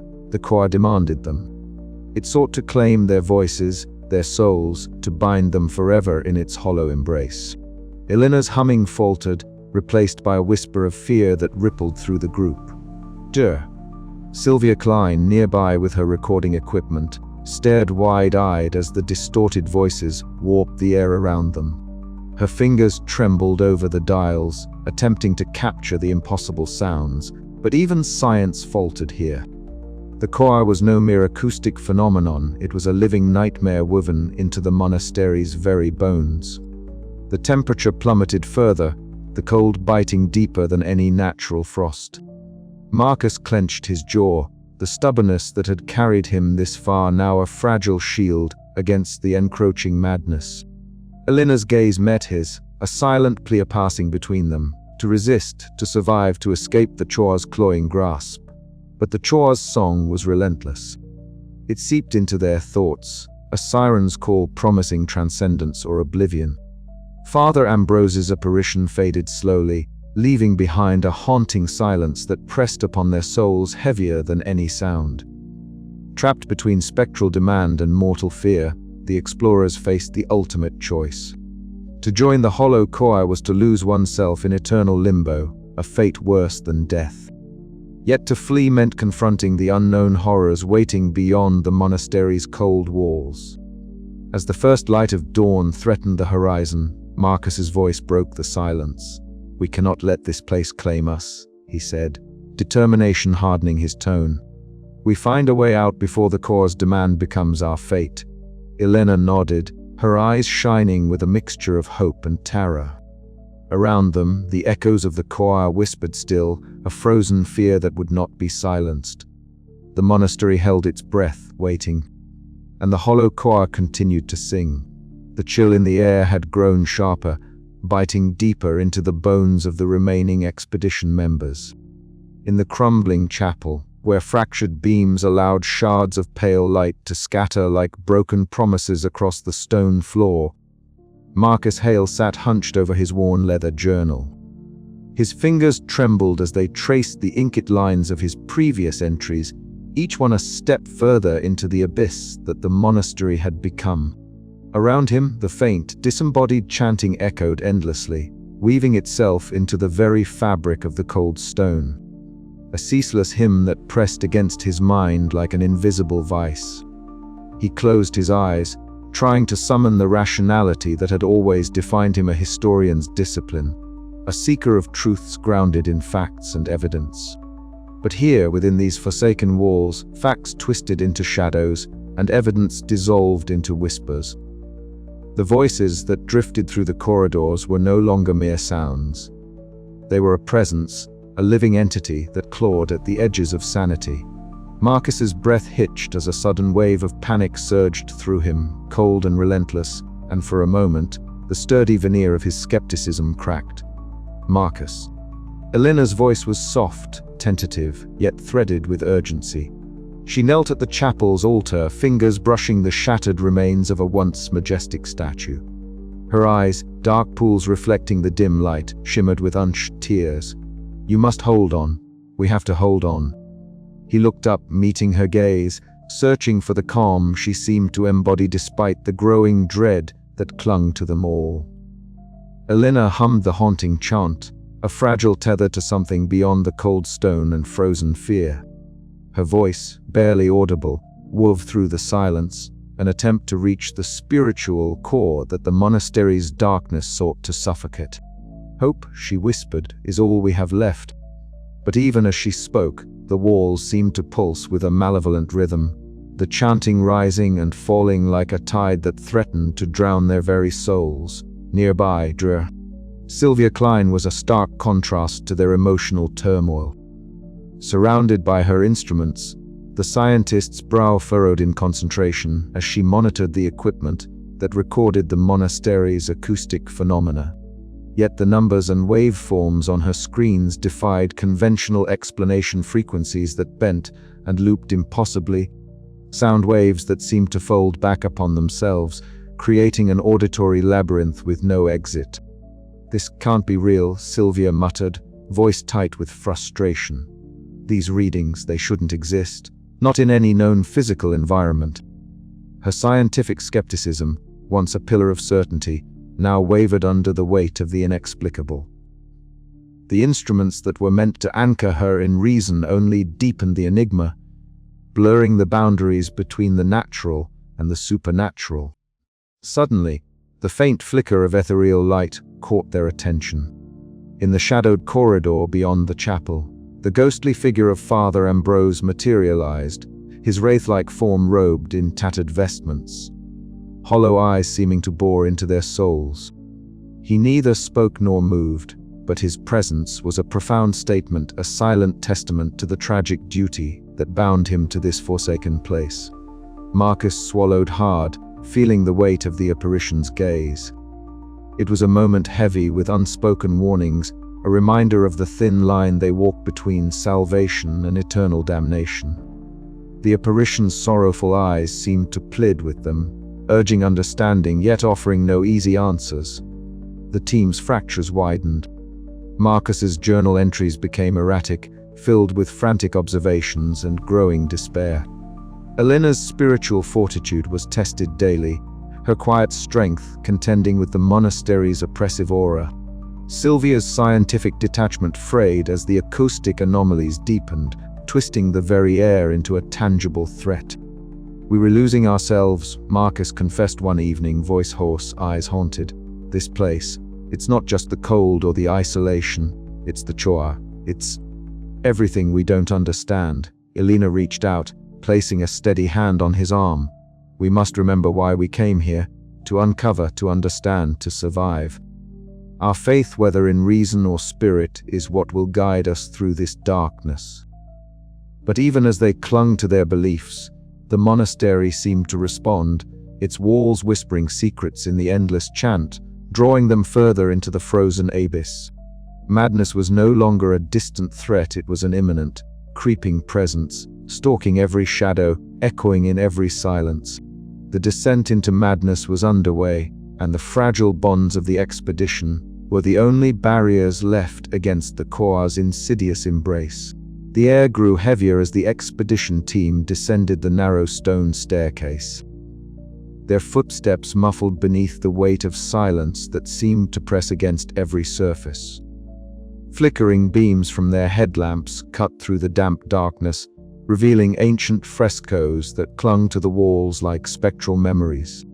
The images portrayed monks engaged in strange, ritualistic postures, their faces rigid with fervor, surrounded by shadowy forms that twisted unnaturally, as if the very essence of the monastery was entwined with something beyond human comprehension.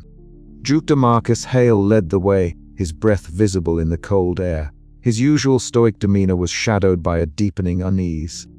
Beside him, Elena Voss moved with a reverent quiet, her eyes wide as she absorbed the spectral artistry that seemed to pulse with a life of its own. Jonas Reed followed, his scowl deepening with every step, the muscles in his jaw clenched as he fought the gnawing sense of dread threatening to unravel his skepticism. Above them, the hollow choir's voices rose and fell in a melody that was at once angelic and grotesque. The sound seeped from the ancient stones, weaving a tapestry of sound that wrapped around them, echoing endlessly through the crypt. It was as if the monastery itself sang, a living entity feeding on the souls trapped within its walls. Dra. Sylvia Klein crouched near a cluster of carvings etched deep into the stone floor. Her fingers traced the grooves, eyes narrowing as she adjusted the settings on her portable analyzer. "These symbols," she murmured, "they correspond to the acoustic anomalies we've been recording. It's as if this crypt was designed to capture and amplify the chants, to bind them here forever." Marcus studied the carvings, the realization settling like a stone in his gut. "A prison of sound," he said quietly. "A choir not of the living, but of the damned."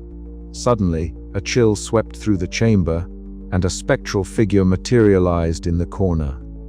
Father Ambrose, the monastery's former abbot, appeared as a wraith-like silhouette draped in tattered robes. His hollow eyes reflected centuries of sorrow, his presence a silent admonition.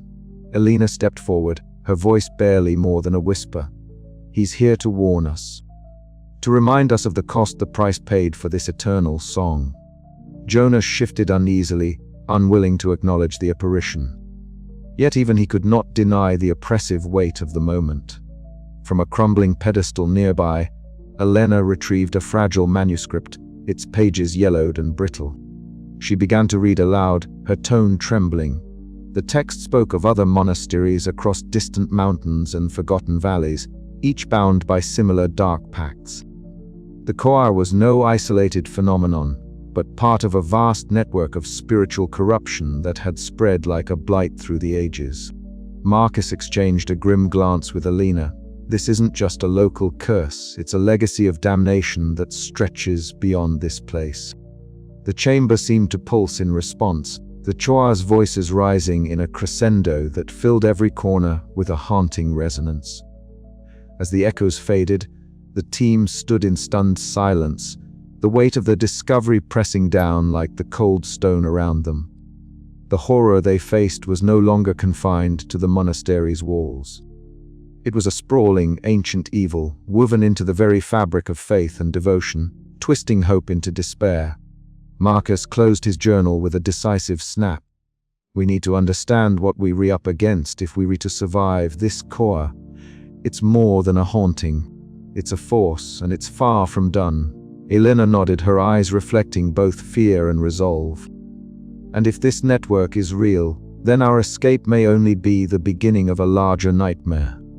Jonas swallowed hard, the lines of his scowl softening momentarily as the enormity of their plight became undeniable.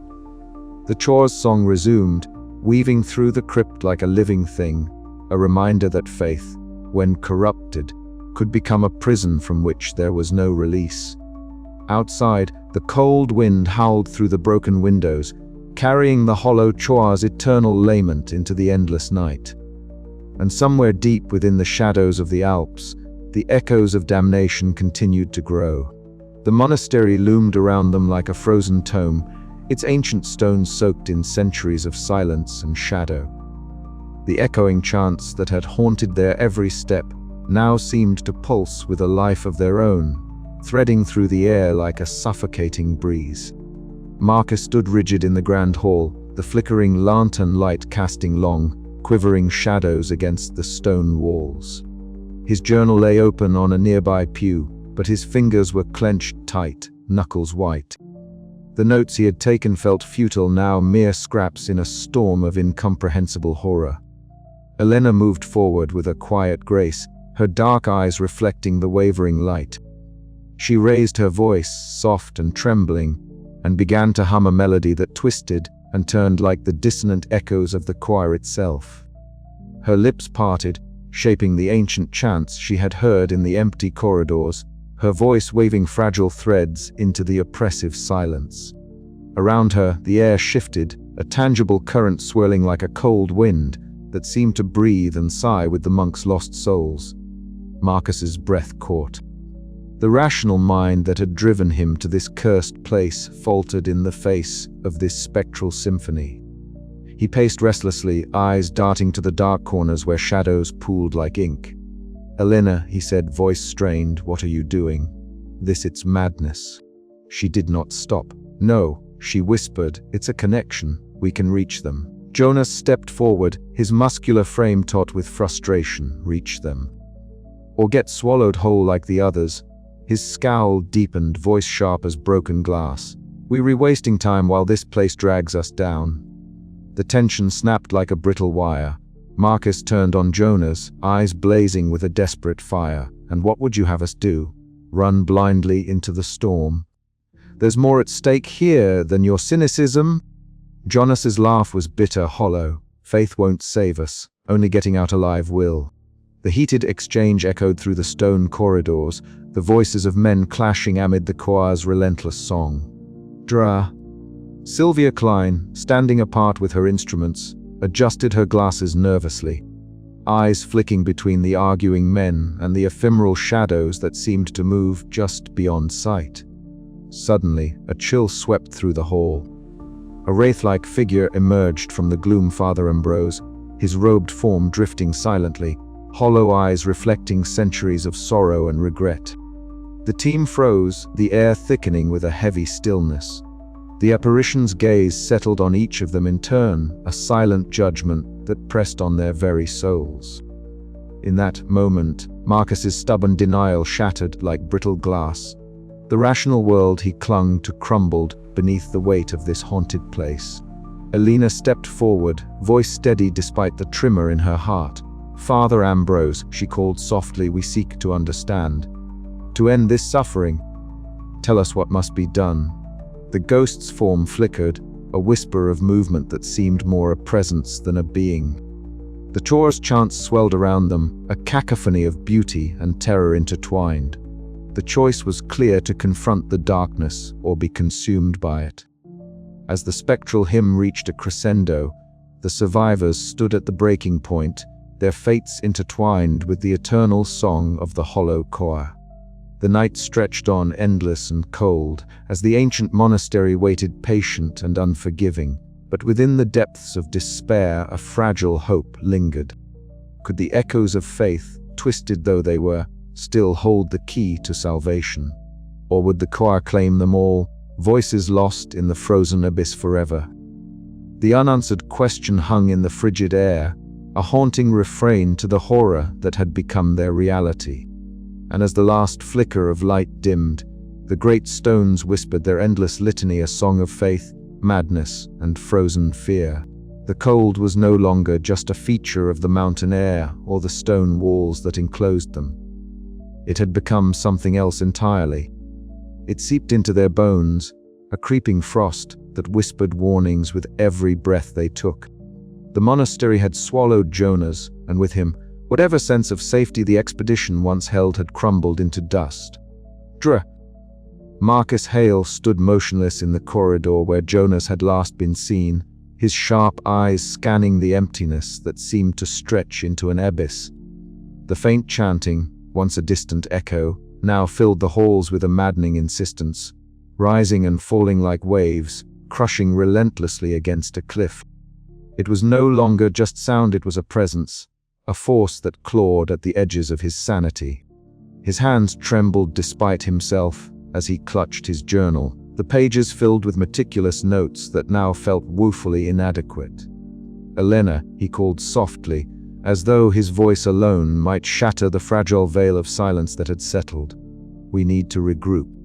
We can't let this place break us apart." From deeper within the monastery, Elena Voss emerged, her dark hair draped loosely over her shoulders, eyes wide but calm. She moved with a quiet grace that seemed almost otherworldly in the oppressive atmosphere. Kneeling on the icy floor, she began to hum the haunting chants that had plagued their nights and days. Her voice was soft, tentative, weaving through the endless chorus like a thread of fragile hope. Marcus watched, a mixture of awe and terror stirring within him. Elena's connection to the monastery's spectral choir was unsettling yet strangely comforting. She was reaching out to the unseen, perhaps trying to find a way to soothe the restless voices. Meanwhile, Sylvia Klein's hands moved rapidly over the controls of her recording equipment, eyes darting between the blinking lights and her notes. Her scientific skepticism was cracking under the weight of what she was witnessing. The acoustic anomalies she recorded defied explanation, patterns that warped and twisted, voices layered upon voices, some angelic, others grotesque. The data revealed a dissonance that no natural phenomenon could produce. "This isn't just sound," Sylvia muttered, her voice strained. "It's alive. It's manipulating the environment.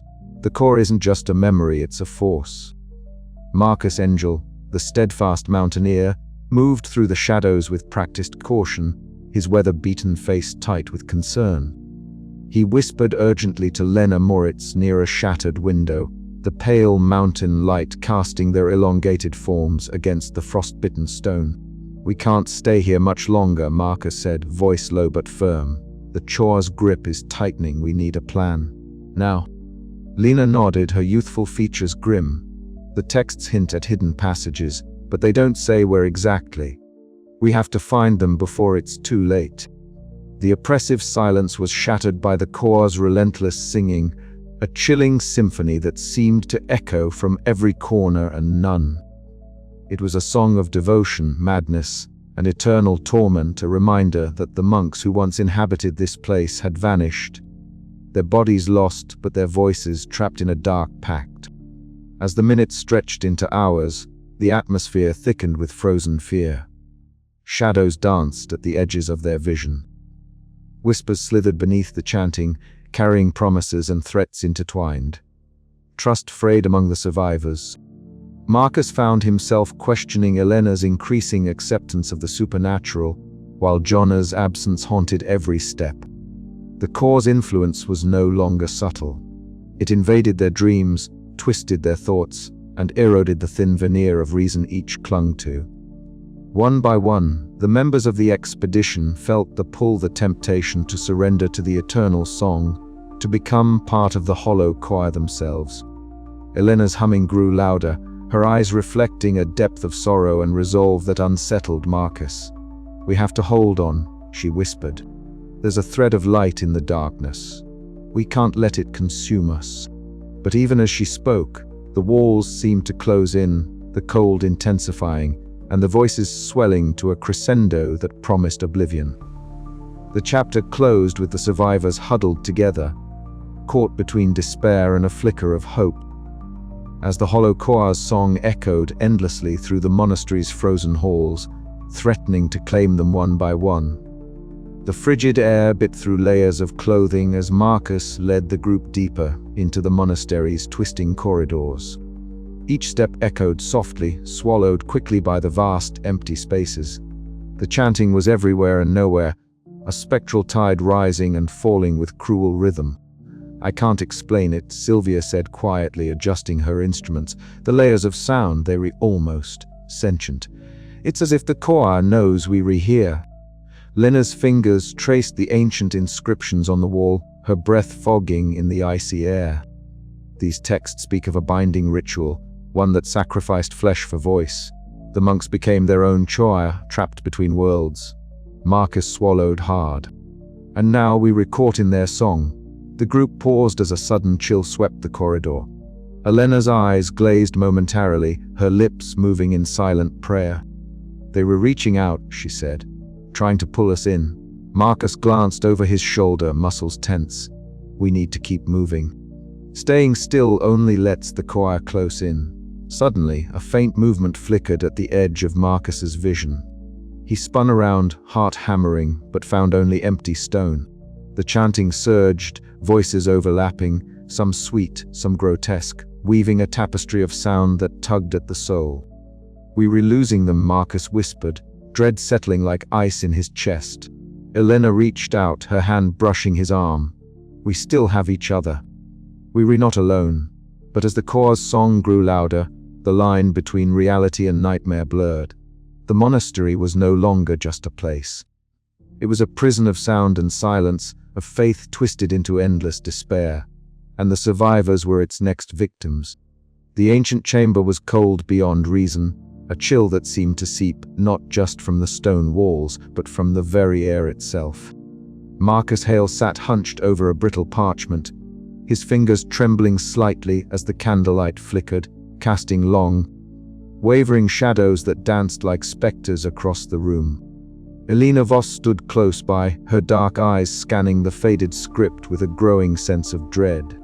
The chanting, ever present and relentless, thrummed in their ears, a haunting melody that seemed both distant and intimately close, as though the voices were breathing just beneath the surface of reality. This is it," Marcus murmured, his voice low but charged with a mixture of disbelief and horror. "The ritual, the pact they made." Elena's lips parted slightly, a whisper barely audible over the persistent choir. "They sacrificed their bodies to become this, to transcend flesh and live on as voices, trapped forever in this endless chant." The words hung heavy between them, the weight of centuries pressing down like the alpine snows that encased the monastery. Marcus's mind reeled, struggling to reconcile the historian's rationality with the supernatural terror unfolding around them. The monks hadn't vanished, they had become something else entirely, disembodied souls bound by a dark, irrevocable covenant. Suddenly, a faint chill swept through the chamber, extinguishing the candle flame and plunging them into darkness. Marcus's breath hitched as a figure emerged from the shadows, a wraith-like form robed in faded ecclesiastical garb, eyes hollow yet burning with sorrow. Father Ambrose. The ghostly abbot's gaze locked onto Marcus, unblinking and profound. Though he spoke no words, a silent communication passed between them, a warning, a lament, a plea. He gestured toward the distant corridors where the choir's voices swelled and warped, their haunting melodies shifting from angelic grace to grotesque torment in an instant. Elena stepped forward, her voice barely above a whisper. "Father Ambrose, what price did you pay for this eternal song?" The apparition's form shimmered, the space around him pulsating with the choir's spectral resonance. He seemed caught between worlds, a soul tethered by duty and damnation. Then, as suddenly as he had appeared, he vanished into the darkness, leaving behind a suffocating silence that quickly filled again with the relentless echoing chant. Dra. Sylvia Klein, who had been quietly observing nearby, adjusted her equipment nervously. The instruments beeped softly, capturing the spectral sound waves that defied all scientific explanation. These acoustic patterns. "They are not natural," she said, her voice tight with tension. "It's as if the voices are layered, existing simultaneously in multiple frequencies and dimensions." Marcus rubbed his temples, the enormity of their discovery pressing in on him from all sides. The monks' souls, trapped in this spectral choir, bound by faith twisted into a curse. Elena's gaze drifted to the frozen window, where the swirling snow outside mirrored the icy grip tightening around their hearts. "And it reaches out to us, to all who come here seeking answers." Later, alone in one of the monastery's endless corridors, Elena found herself humming softly along with the choir's calls. Her breath misted in the frigid air as the voices wove around her, a lament of lost devotion and eternal imprisonment. Each note was a thread pulling at her soul, a sorrowful hymn that threatened to unravel the fragile barrier between the living and the dead. Her eyes closed, and for a moment, she felt the weight of centuries, the hopes, the fears, the madness that had consumed the monks. The choir was no mere echo. It was a prison, a testament to the dangers of blind faith and the cost of spiritual obsession. As she opened her eyes, the faintest trace of a smile flickered on her lips, bittersweet and haunting. "They are not gone," she whispered to the empty hall, "but trapped. And so are we if we do not find a way out." Marcus's voice crackled over the radio from the other side of the monastery, breaking the spell. "Elena, we need to regroup. The others are growing weaker. The choir's hold is spreading." She nodded, swallowing the chill that threatened to freeze her very soul. The revelation of the pact had changed everything. The monastery was no longer just a mystery to solve, it was a battleground for their very survival. The hollow choir continued to sing, its voices weaving through the shadows, a timeless echo of faith corrupted and frozen in fear. And somewhere in the depths of the monastery, the price of devotion awaited them all. The candlelight flickered uncertainly as Marcus and Elena pored over the ancient manuscript.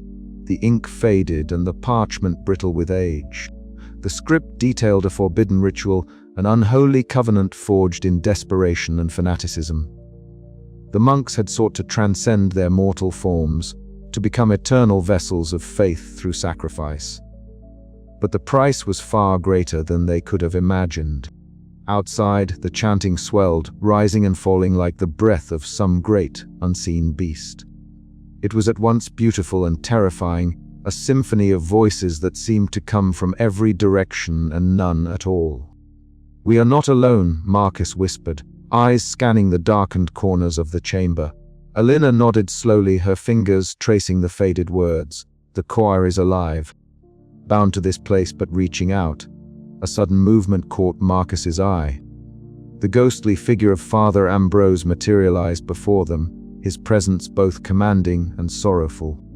The abbot's hollow eyes seemed to pierce through Marcus's very soul, conveying a message without uttering a single word. Father Ambrose raised a hand, pointing toward the sealed crypts beneath the monastery. This is where it began, Marcus thought he understood. The source of the pact. Dra. Sylvia Klein's voice crackled through the radio, full of a mixture of fear and fascination. The acoustic readings are off the charts. The voices are not just echoes, they re-imprinted into the very fabric of the building. Marcus swallowed hard. The monks didn't just disappear. They became the choir. Their souls trapped in eternal limbo, singing a hymn of oblivion. Elena's eyes glistened with unshed tears.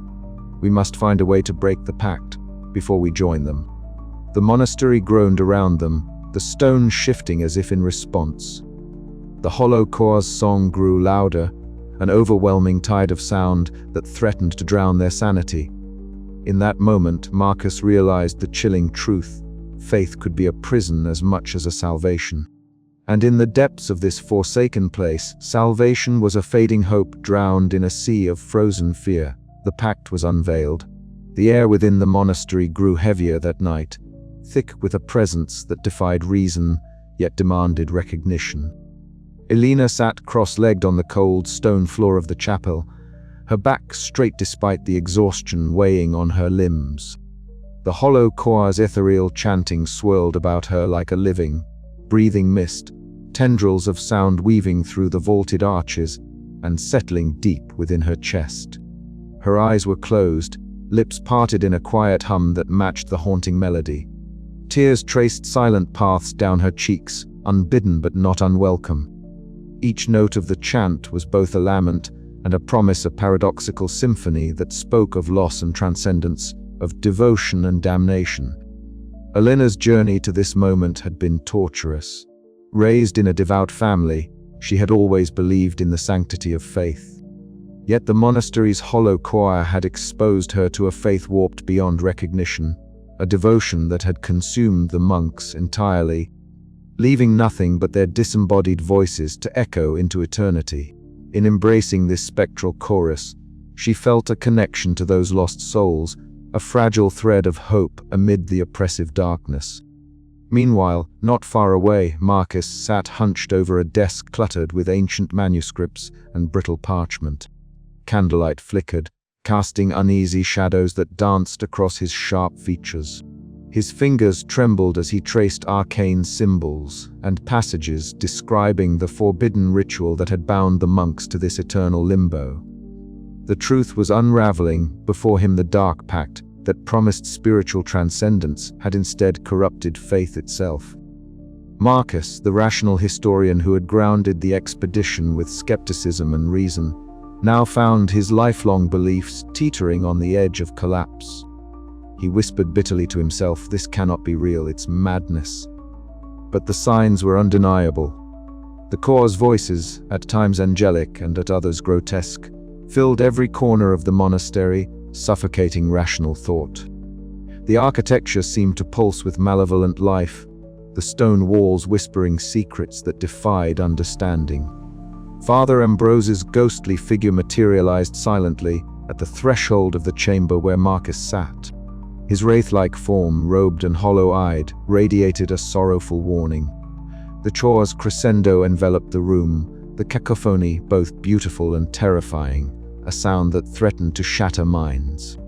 Marcus looked up, eyes wide with a mixture of fear and despair. The apparition gestured vaguely, as if urging him to heed the price of corrupted faith. Yet the historian's stubborn rationality faltered, his heart heavy with the weight of a truth too horrifying to accept. In another wing, Dudra. Sylvia Klein's scientific instruments began to glitch wildly. The meters flickered erratically, unable to process the choir's unnatural frequencies. Her face paled as the objective reality she clung to warped beneath the supernatural influence. She muttered, "This defies every law of acoustics. It's impossible." The team's fragile unity frayed as Elena's spiritual acceptance clashed with Marcus's crumbling skepticism and Sylvia's scientific confusion. The chore's dark influence tightened its grip, threatening to consume their sanity and their very souls. Elena rose from the chapel floor, voice steady despite the dread curling in her stomach. "We can't fight with reason alone," she said softly. "This faith, it's broken, yes, but it's also alive. It calls to us even now." Marcus shook his head, voice hoarse. "Faith corrupted is no salvation. It's a prison, a trap. We must find a way out before it's too late." The Troyes' voices swelled, drowning their words in a swell of sound that seemed to seep into their bones. Frozen fear gripped them all, mingling with despair and a reluctant, trembling hope. As the night deepened, the thin line between devotion and damnation blurred irrevocably, leaving the explorers caught in a liminal space where faith itself was both weapon and wound, salvation and curse. Their ordeal was far from over, and the Troyes' hollow song promised that the darkest trials still awaited. The chapter closed on a chilling note amid the echoing chants. A final question hung in the frosty air: how could faith survive when its very foundation was corrupted beyond recognition? The answer lay hidden in the frozen shadows of the monastery, awaiting those desperate enough to seek it, and strong enough to endure the consequences. The frozen abyss, a biting cold unlike any natural chill, gripped the ancient stones of the monastery, settling deep into the bones of those who dared to trespass within its forsaken walls. Juta Marcus Hale pulled his coat tighter, but the fabric seemed to offer no sanctuary against the supernatural frost creeping through the cathedral's vast nave. His breath emerged in ragged clouds, each exhalation a visible testament to the unyielding cold that defied explanation. Around him, the disembodied chants swelled, echoing through the vaulted ceilings and shadowed recesses. The voices were at once angelic and grotesque, a haunting chorus that pierced the silence with spectral fingers. This was no mere sound. It was a presence, a living force that warped the very air. Marcus's sharp eyes scanned the frost-laden floor, the frozen dust motes drifting in the pale light filtering through stained glass windows. His journal lay open at his side, notes hastily scribbled in trembling script. "The cold is not environmental," he muttered to himself, voice nearly lost amid the eerie harmonies. "It is something else." Elena Voss knelt nearby, her dark hair cascading over her shoulders, eyes wide and luminous in the dim glow. She hummed softly, echoing the chants with a reverence that unsettled Marcus.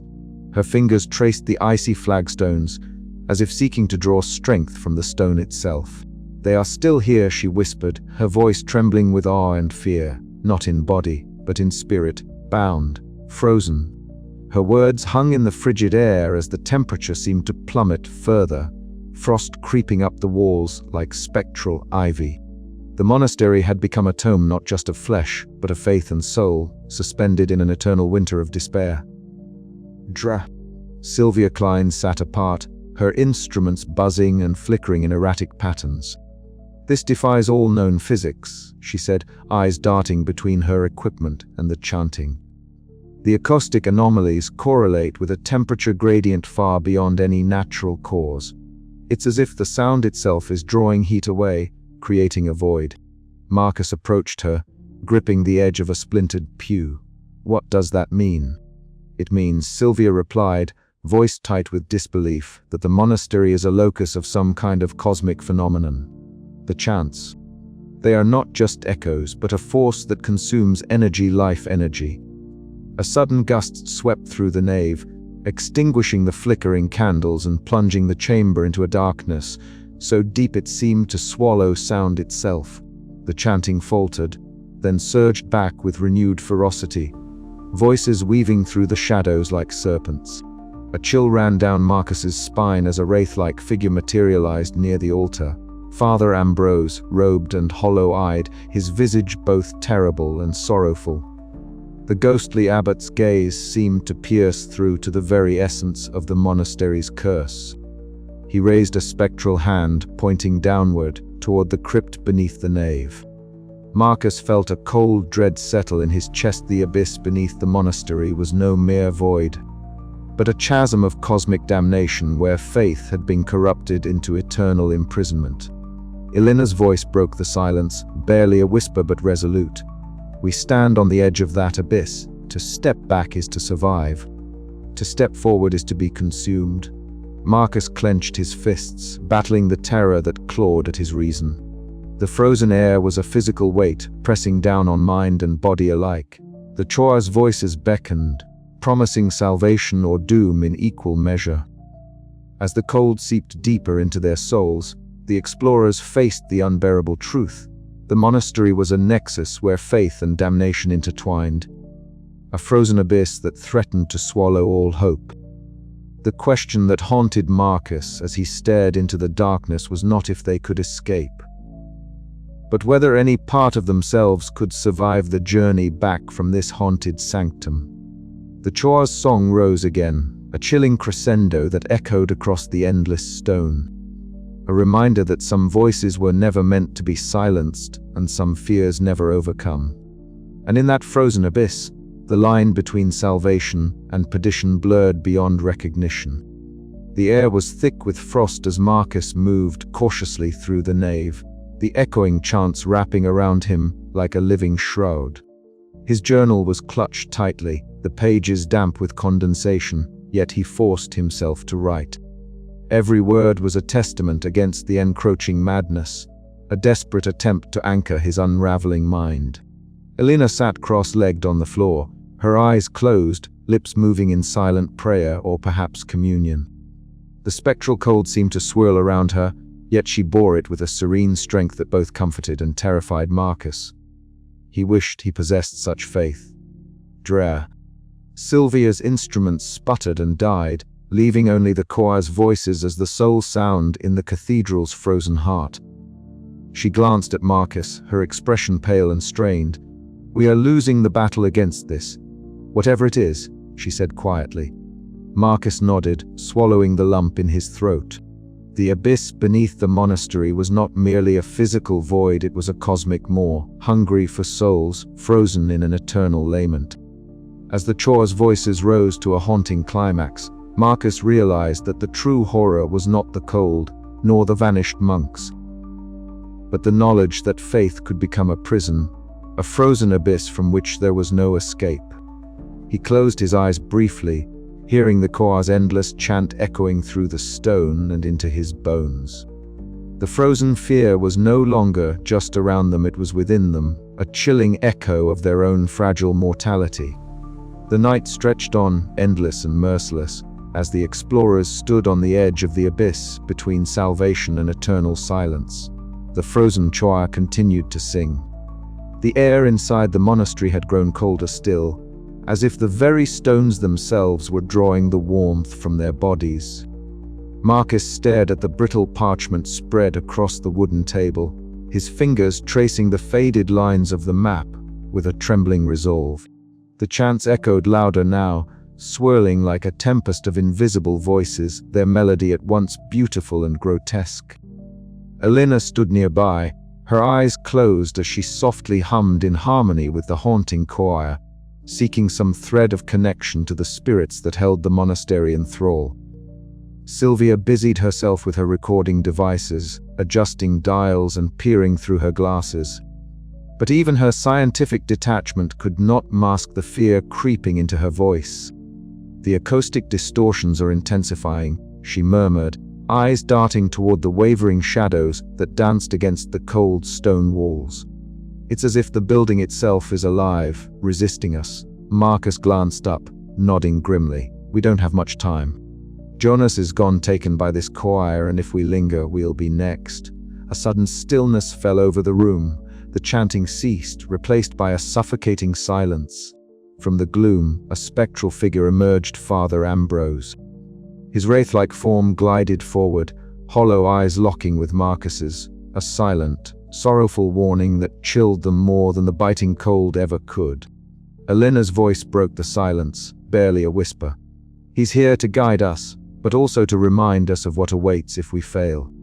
Marcus swallowed hard, the weight of his skepticism crumbling beneath the ghost's unspoken message. "We have to move, now."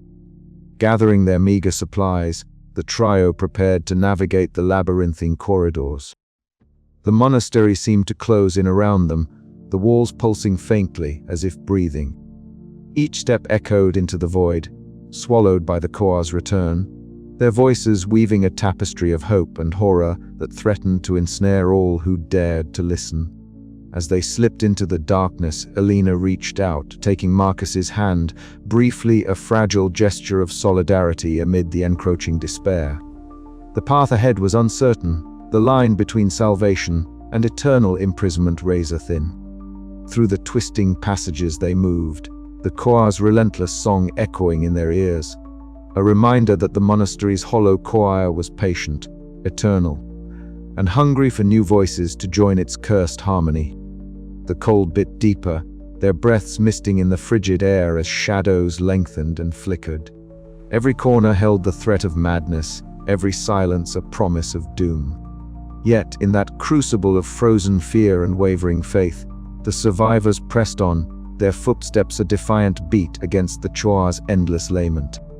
But as the corridors stretched on, the question loomed heavier than ever: would they escape this haunted sanctuary of lost souls, or become the next echoes in the hollow Koa's eternal song? The answer lay somewhere in the darkness ahead, waiting with bated breath.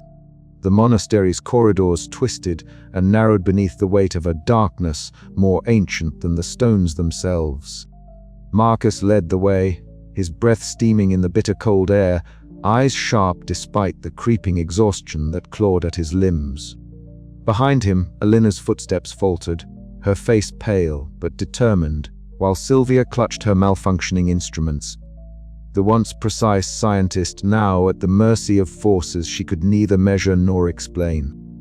A low, humming chant drifted through the shadows, at once angelic and grotesque, echoing endlessly as if the very walls breathed the mournful song of the hollow choir.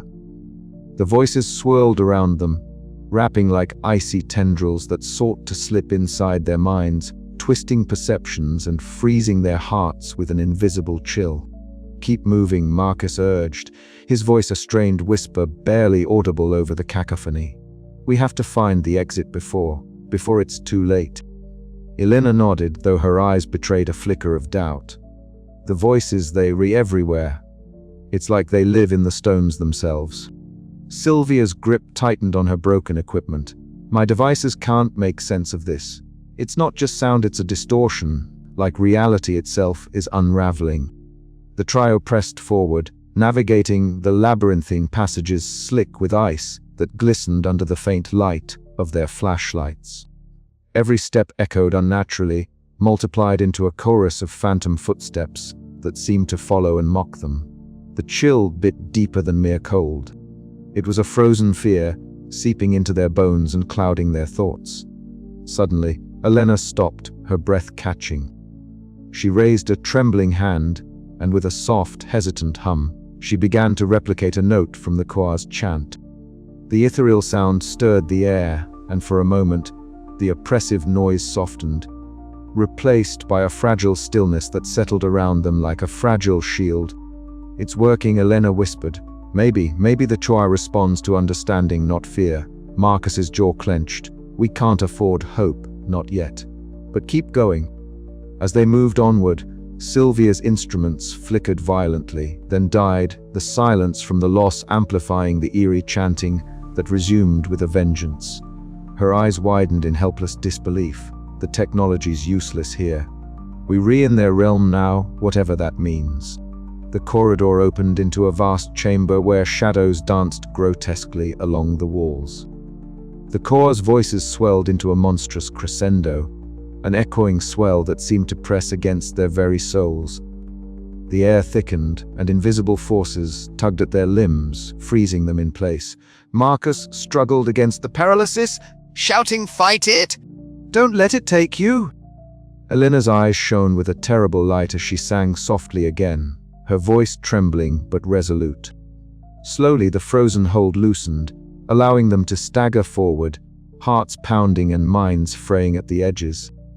The flight through the frozen shadows was a desperate dance between sanity and oblivion. Each step forward was a battle against the Choir's relentless assault on their bodies and minds. Yet, amid the terror and despair, a fragile ember of hope flickered, an understanding that perhaps, in confronting the Choir's song, they could reclaim their own voices and escape the eternal prison of the hollow monastery.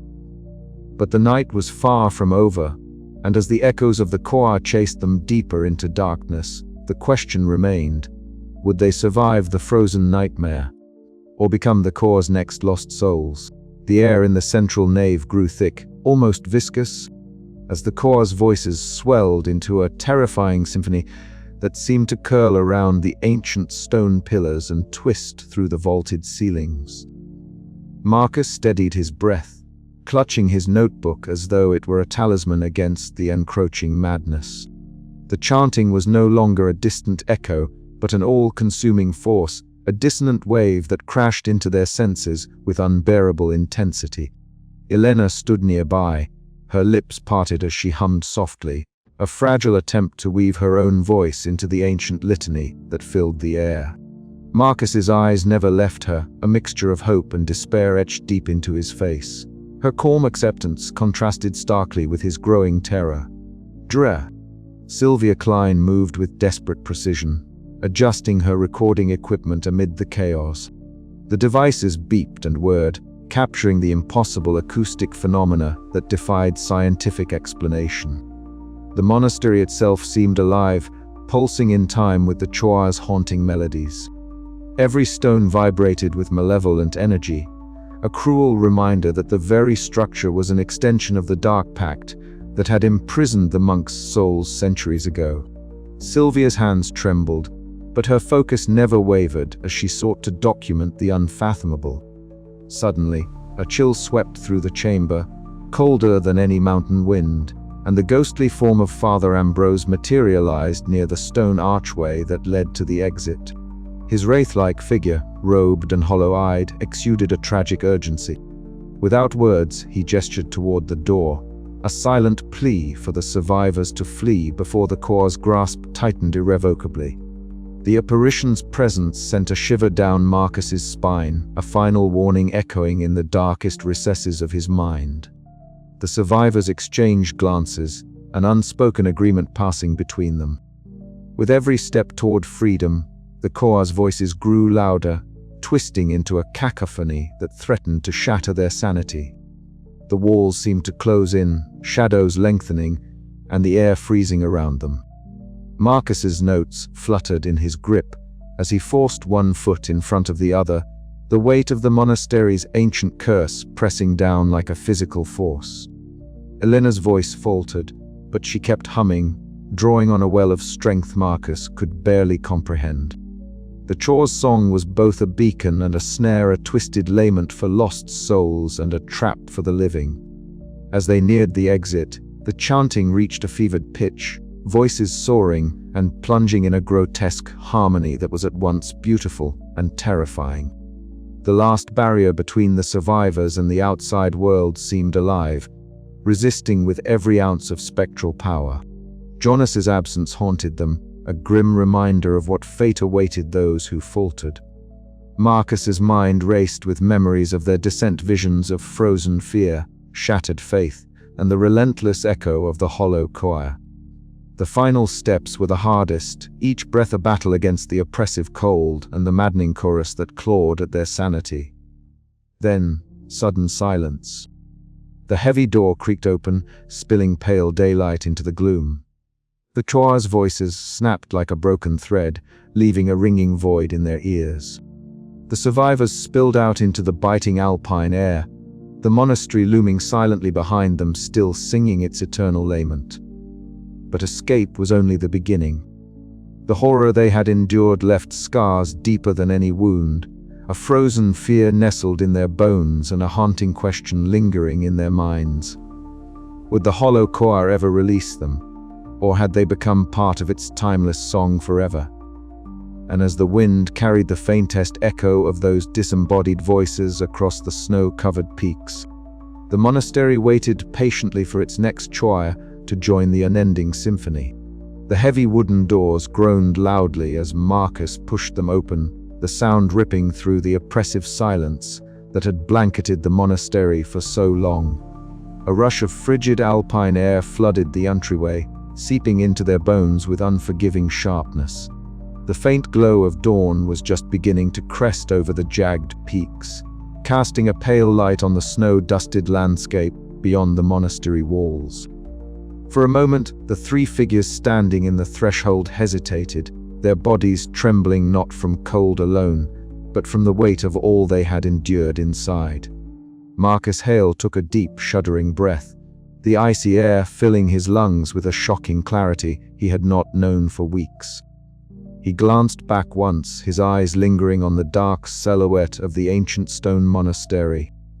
The faintest echo of the hollow choir's chants seemed to seep from the cracks in the walls, a haunting reminder that though they had escaped, the monastery's curse was far from broken. Elena Voss and Jutta Sylvia Klein followed close behind, their faces pale and drawn, eyes wide with exhaustion and disbelief. "We made it," Elena whispered, her voice fragile, almost lost in the vast stillness outside. Yet even as the words left her lips, a tremor of uncertainty flickered in her gaze. The monastery stood silent and cold, but its presence was a palpable weight in the air, as though it were watching, waiting. Sylvia pulled her jacket tighter around her slender frame, her glasses fogged from the sudden change in temperature. "I still hear it," she murmured, eyes scanning the dark windows as if expecting the chanting to follow them into the daylight. Marcus nodded, his fingers tightening around the leather-bound journal he had carried since the beginning of the expedition.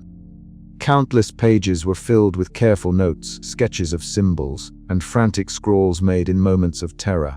"It never really stopped," he said grimly. "The choir. It's still there." They moved away from the monastery slowly, their boots crunching on the frost-hardened ground.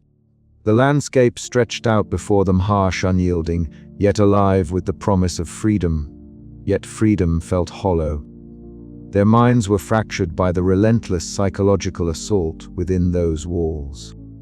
Memories of whispered chants echoing through endless corridors, ghostly apparitions of Father Ambrose, and the chilling realization that the monks' souls were trapped in eternal limbo haunted every step.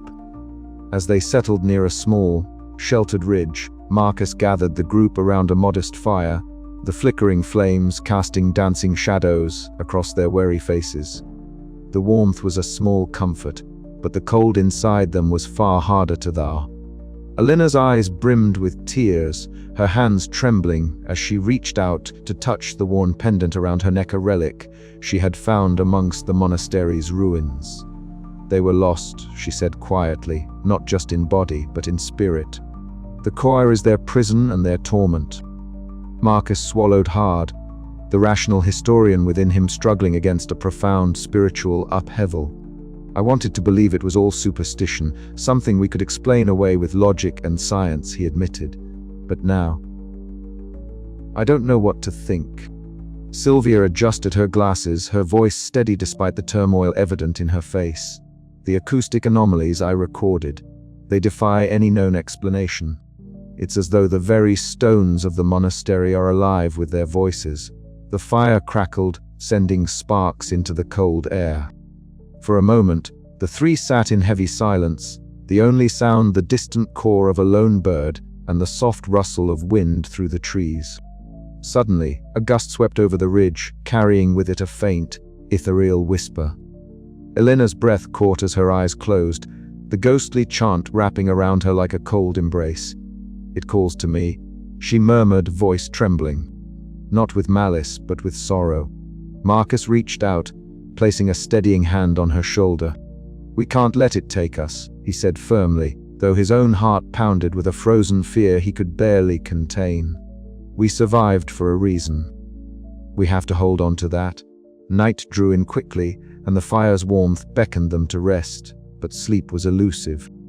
Each survivor wrestled with their inner demons, shadows cast long and dark by the memories of the Choir's relentless song. Marcus opened his journal once more, his pen moving carefully as he recorded their escape and the heavy price they had paid. "This place changes you," Alina whispered into the night, her voice carrying a fragile hope. "But maybe we can carry their story forward, to warn others, to remember." Marcus nodded slowly, the first flicker of acceptance stirring within him. Faith, madness, or darkness, we faced it all. And though the choir's song still haunts us, we are still here. But as the wind shifted, the faintest hint of chanting returned, drifting from the dark outline of the monastery. It was a sound that promised the hollow choir endured, eternal and unyielding, waiting for new voices to join its endless lament. And somewhere deep inside Marcus, a question echoed louder than ever before. Would their escape ever be complete? Or were they already bound to the choir's frozen fate? The fire dwindled to embers as the survivors sat watch beneath the indifferent stars, carrying the heavy silence of the Alps and the hollow choir's eternal song within their souls. The sky was a pale wash of dawn, cold and brittle as Dre, Marcus Hale, Alina Voss, and Marcus Engel stumbled from the monastery's yawning archway into the biting alpine morning. Their breaths came in ragged clouds, dissipating into the stillness that stretched vast and indifferent around them. Behind, the monastery loomed its ancient stones etched with frost, silent but for the faintest, most spectral of echoes, the hollow choir's song, drifting like a ghost in the wind. Marcus paused, the ache within his chest a blend of exhaustion and something far deeper, a hollowing grief that no amount of daylight could soothe. He glanced back once more, eyes sharp but wary, tracing the cold silhouette that had been their prison and their nightmare. The echoes inside those walls, the disembodied voices of monks lost to time and madness, still whispered their eternal litany, a haunting melody that neither time nor distance could silence. Alina stood beside him, her dark eyes reflecting the faint shimmer of frost crystals on the ground. She shivered not from cold alone, but from the weight of what they had witnessed. Her fingers unconsciously traced a pattern on the worn leather-bound journal. She clutched the last remnants of the monastery's secrets, and the evidence of the choir's cursed legacy. For all her spiritual sensitivity, she felt powerless against the terrible permanence of the pact that had bound those souls in an endless, frozen choir. Marcus, rugged and stoic as ever, scanned the treacherous path ahead with the practiced eye of a mountaineer. Yet even his usual certainty was shaken, worn thin by the oppressive memories that clung to every shadowed corner of the monastery.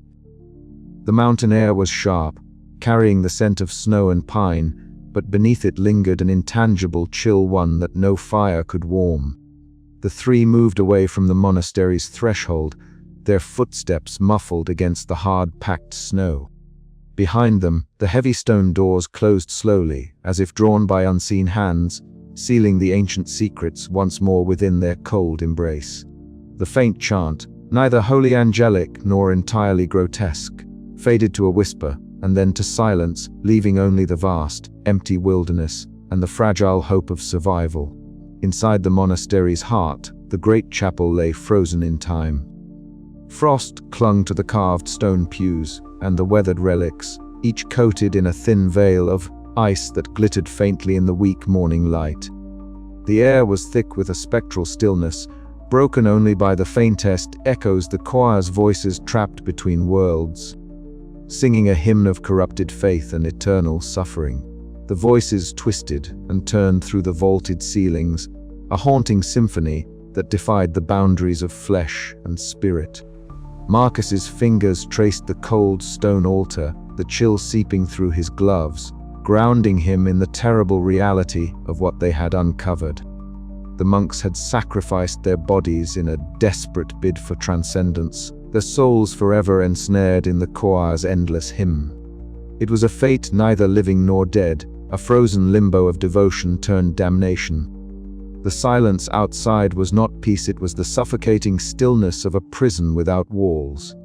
That night, huddled around a small fire deep in the alpine wilderness, the survivors shared a silence heavy with unspoken truths.